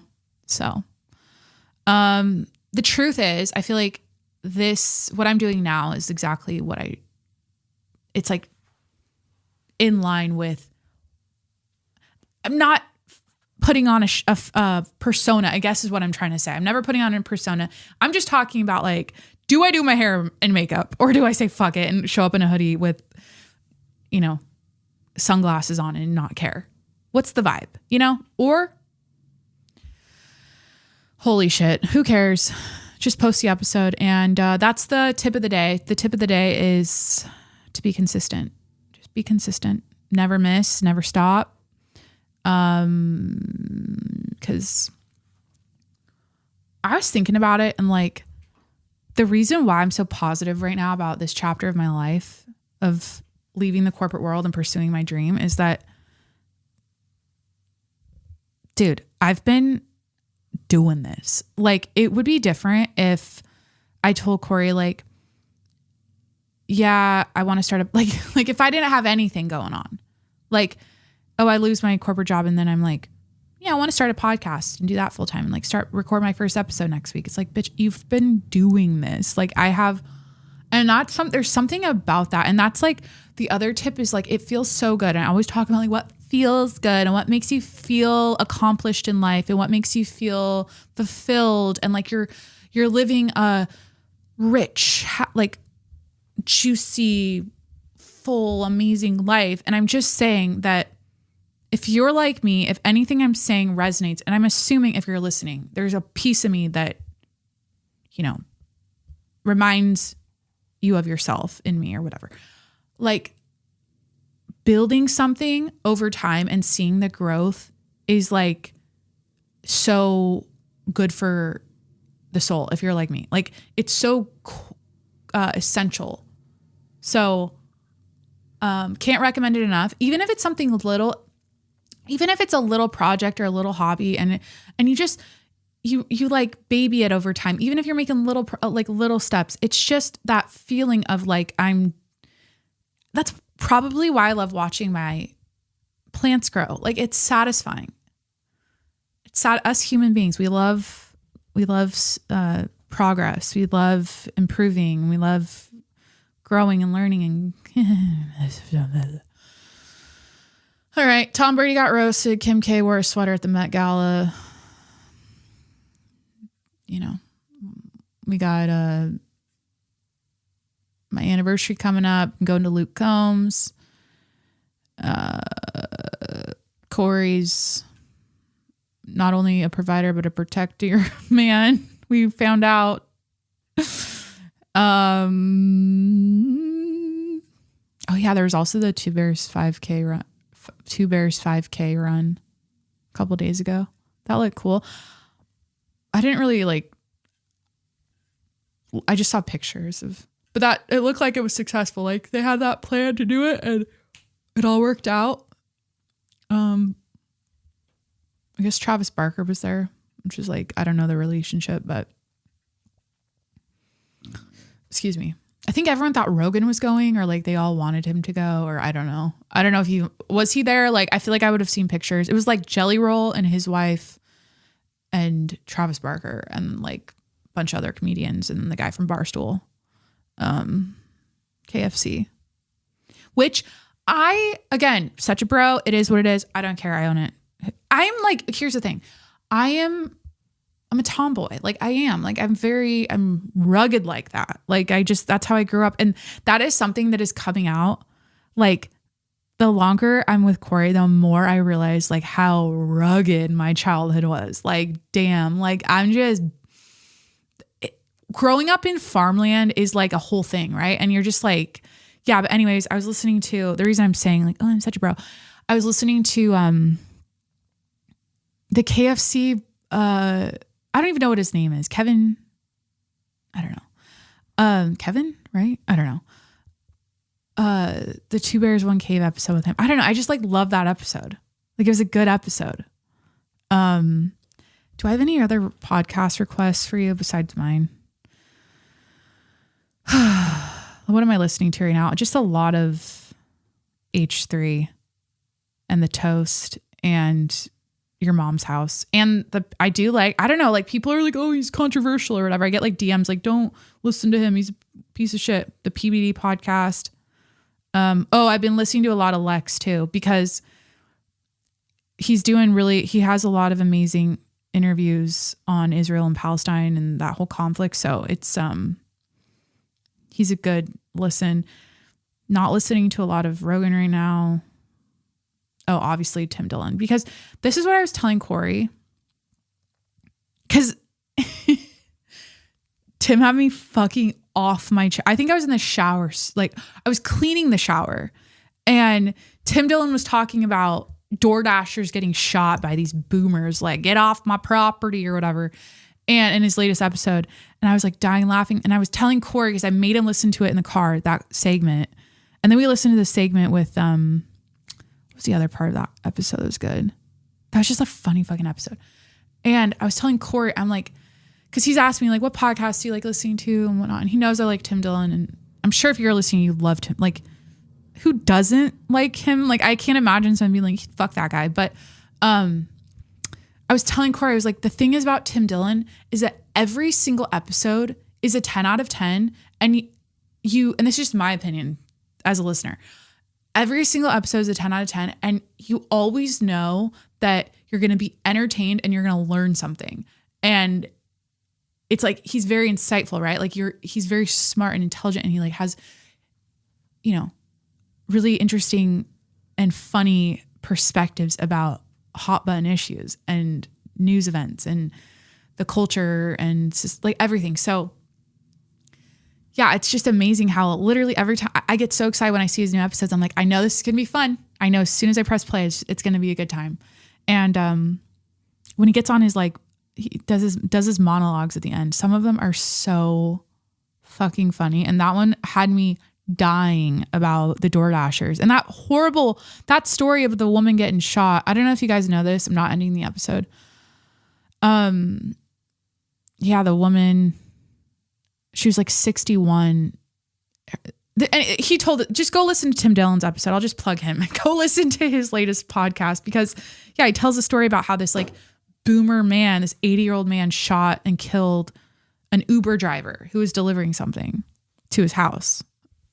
Yeah, it was an awful story, but he made it funny as fuck. All right, that's it. That's the episode. And you know what? I decided this. This is what I decided. Everyone's like, just cut it down to an hour. Just do an hour show. Like that's just make it simple. Like just do an hour. I don't know that life. I don't know what it's like to cut myself off or to run out of things to talk about in an hour. Like I just personally I can't relate to that as a podcast host. So what I decided is that this is a weekly show and I want to give you a show. I want you to be here for more than an hour. And I want to, like, if it's only coming out once a week, like I want it to be a good time and a long time. Is that a country song?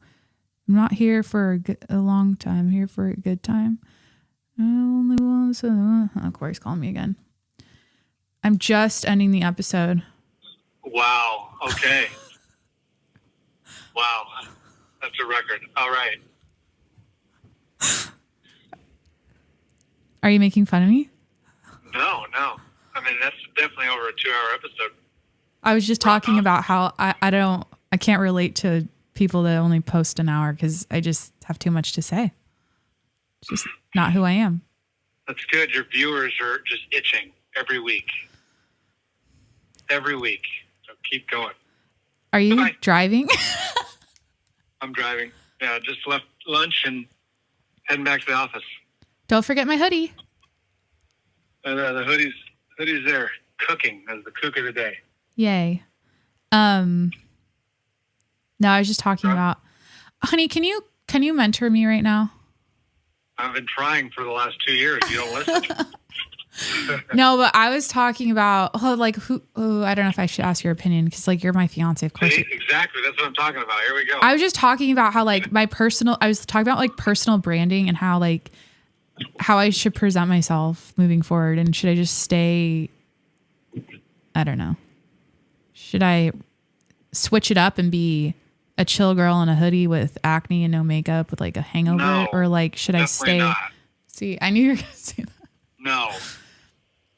But do you think that bleeds over to your personal life? Just stay hot, look hot, and then you'll feel it and it'll attract even better things. If you act like and look like a schlub, you're going to get schlubby people that want to know. Yeah, but those are my people though. Like when I watch podcasts that they're schlubby, I like feel it's like comforting because you're like you have a leg up then on the others because you're a hot chick. So no, but 99% okay. No. 100% no. I think that's a bad idea. Honey, you and I both know that 99.9% of the time I'm schlubbing it around this house. So am I putting on a persona that's not really me? I mean, I dress up probably like once a month to go out and look nice. Yeah. Yeah. Well, okay. Anyways, okay. This is like a but dumb. Not on camera. On camera, you always dress for the job you want, not the job you have. Okay. So come on, you want the big brand deals. You want this and that. You got to do more when you're at your house on your podcast than the schlubby. Hey, I wouldn't. If I had funds and I wouldn't want that as who's branding my stuff.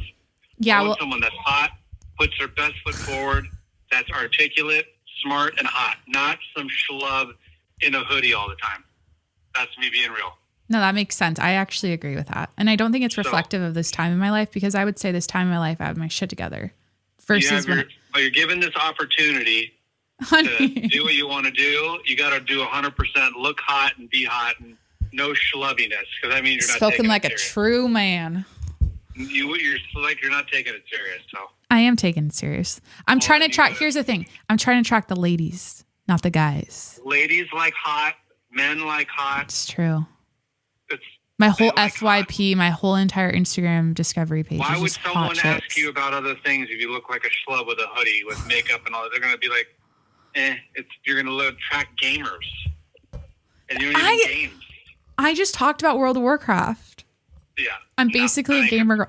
But my true like self, yeah, okay. That's a good point. I like what you said about dress for the job you want, not the job you have. Yeah, I think Jody would agree. Jody, shout out to you.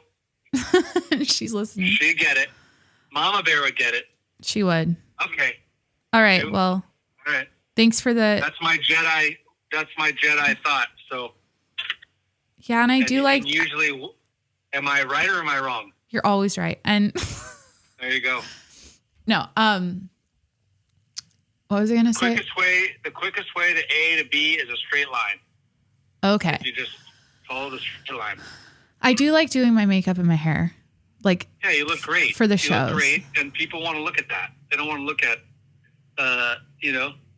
I'm gonna splice. In where I started, like how I looked when I first started, and make a clip of it because it's really crazy. Like, I was not in a good place when I looked. Well, that's the old you. If you feel like you need to do that. No, just for the visual, like just to like give them context if they aren't familiar. So. Yeah. All right. Good talk. I don't know. Talk it's just okay. Huh? What? No, sorry. I gotta go. This is like the longest episode I've ever recorded. Yeah. Okay. All right. I'll talk to you later. All right. Bye, viewers. Right. Goodbye. Love you. Bye. Love you. Bye. This is so like reminiscent or not reminiscent or like everything about this dumb conversation in my head about like, well, how should I dress? What should I look like? Is so like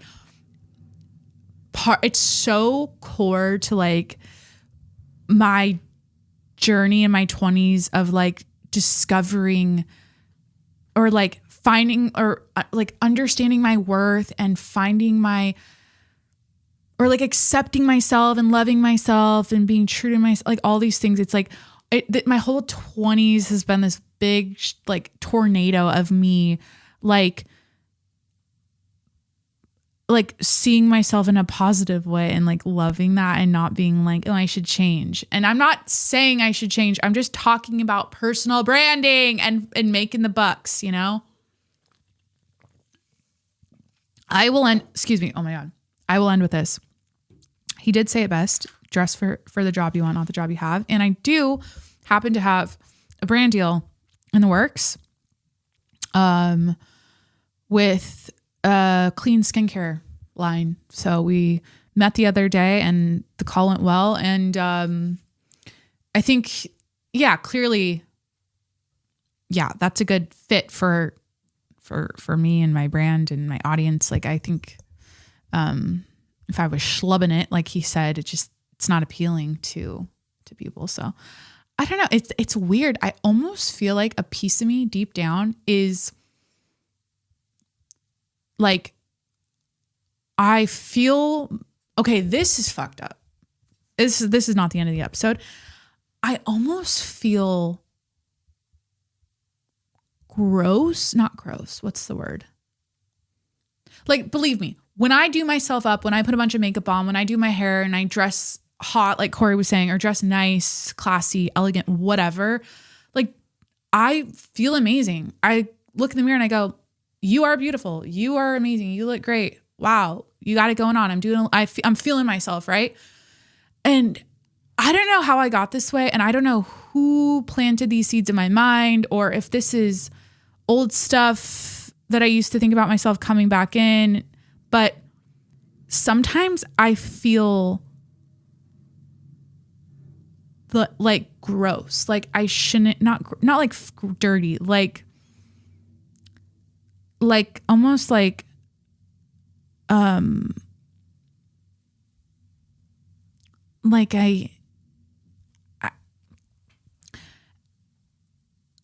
I don't want anyone to see me and be like, oh, she's beautiful. Like, I don't want to be, it's almost like I don't want anyone to give, I don't know what it is. It's like, you don't want, you're like, it's just like too much attention or like it's too much of the wrong attention. You don't really, like, don't get me wrong. Compliments and attention, they're great. It's like fucking it's like why people do social media to begin Hi. My name's Jacqueline. I'm a podcast host and I'm an attention whore. What's up? Hi. No, but I'm saying like, you get kind of like, you get comments and you get like, and then you feel bad. Oh my God, that's what it is. Sometimes I feel bad when I look nice. Like I feel it. I just almost, sometimes I don't want, I want to just be plain Jane, no makeup, no hair, nothing, just like real simple. And I just don't want any attention. I guess that's what it is. Because if I go too hard with it, I know the harder I go, the hotter I look, the better I do my makeup, the nicer I do my hair, the better my outfit is. Like sometimes I'm just like, I don't want the attention. It doesn't make any sense. So it's weird. I just feel like I feel bad sometimes. I'm like I feel, okay, I really want to break this down. I haven't actually thought about this in a second. It's almost like I feel shamed or not shamed. Like I don't know. I think maybe I've been around people that make me feel this way when I look nice, where they beat me down and they make me feel like, or they like make a thing of it. And it's always like emphasis, like how I look is always the center of the conversation and like it's so like me focused where I'm like, I just put on like the thing is like this is like so first world problems, like pretty privilege, point of privilege, pretty privilege. I got pretty privilege. People always say I got pretty privilege on TikTok now. It's a thing. It's like, I don't know. It's exhausting. It's like you can't it's just like the attention is off. It's like you're it's almost like they're judging you, but they're not. I don't know. They're like, you look great, but like, I don't know. Is it jealousy?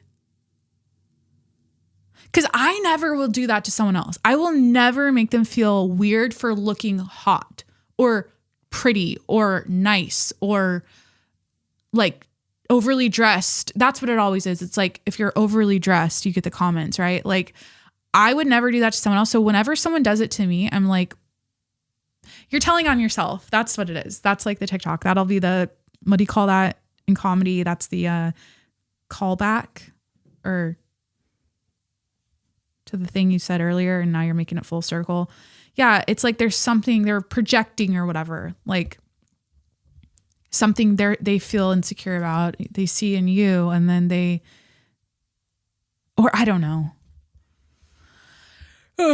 But okay, that's it. That's the episode. Thank you so much for hanging out. Thanks for being here. This was a long one, but that's how I like to do it. So that's what you're getting.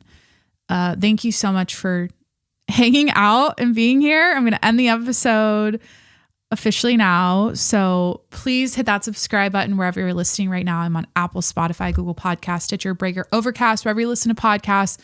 Please hit that subscribe button and review the show 5 stars while you're there. Also, if you're watching this on YouTube, please hit that YouTube subscribe button. The YouTube subscribe button. Please hit that subscribe button. I'm at 135 subscribers. I'd like to get to 1,000 by the end of the month. So let's get my YouTube cracking. Follow my new TikTok and Instagram accounts at Jacqueline's Podcast for podcast clips and podcasting content. And that's it. I think that's it. Oh my God. If you made it this far, patreon.com/TJMS. First of all, congratulations if you made it this far. Patreon.com/TJMS. If you want to support the show, it's $5 a month. It's my little tip jar. Go check it out. Patreon.com/TJMS. All right, that's it. Thanks for being here, and I'll talk to you next week. Bye.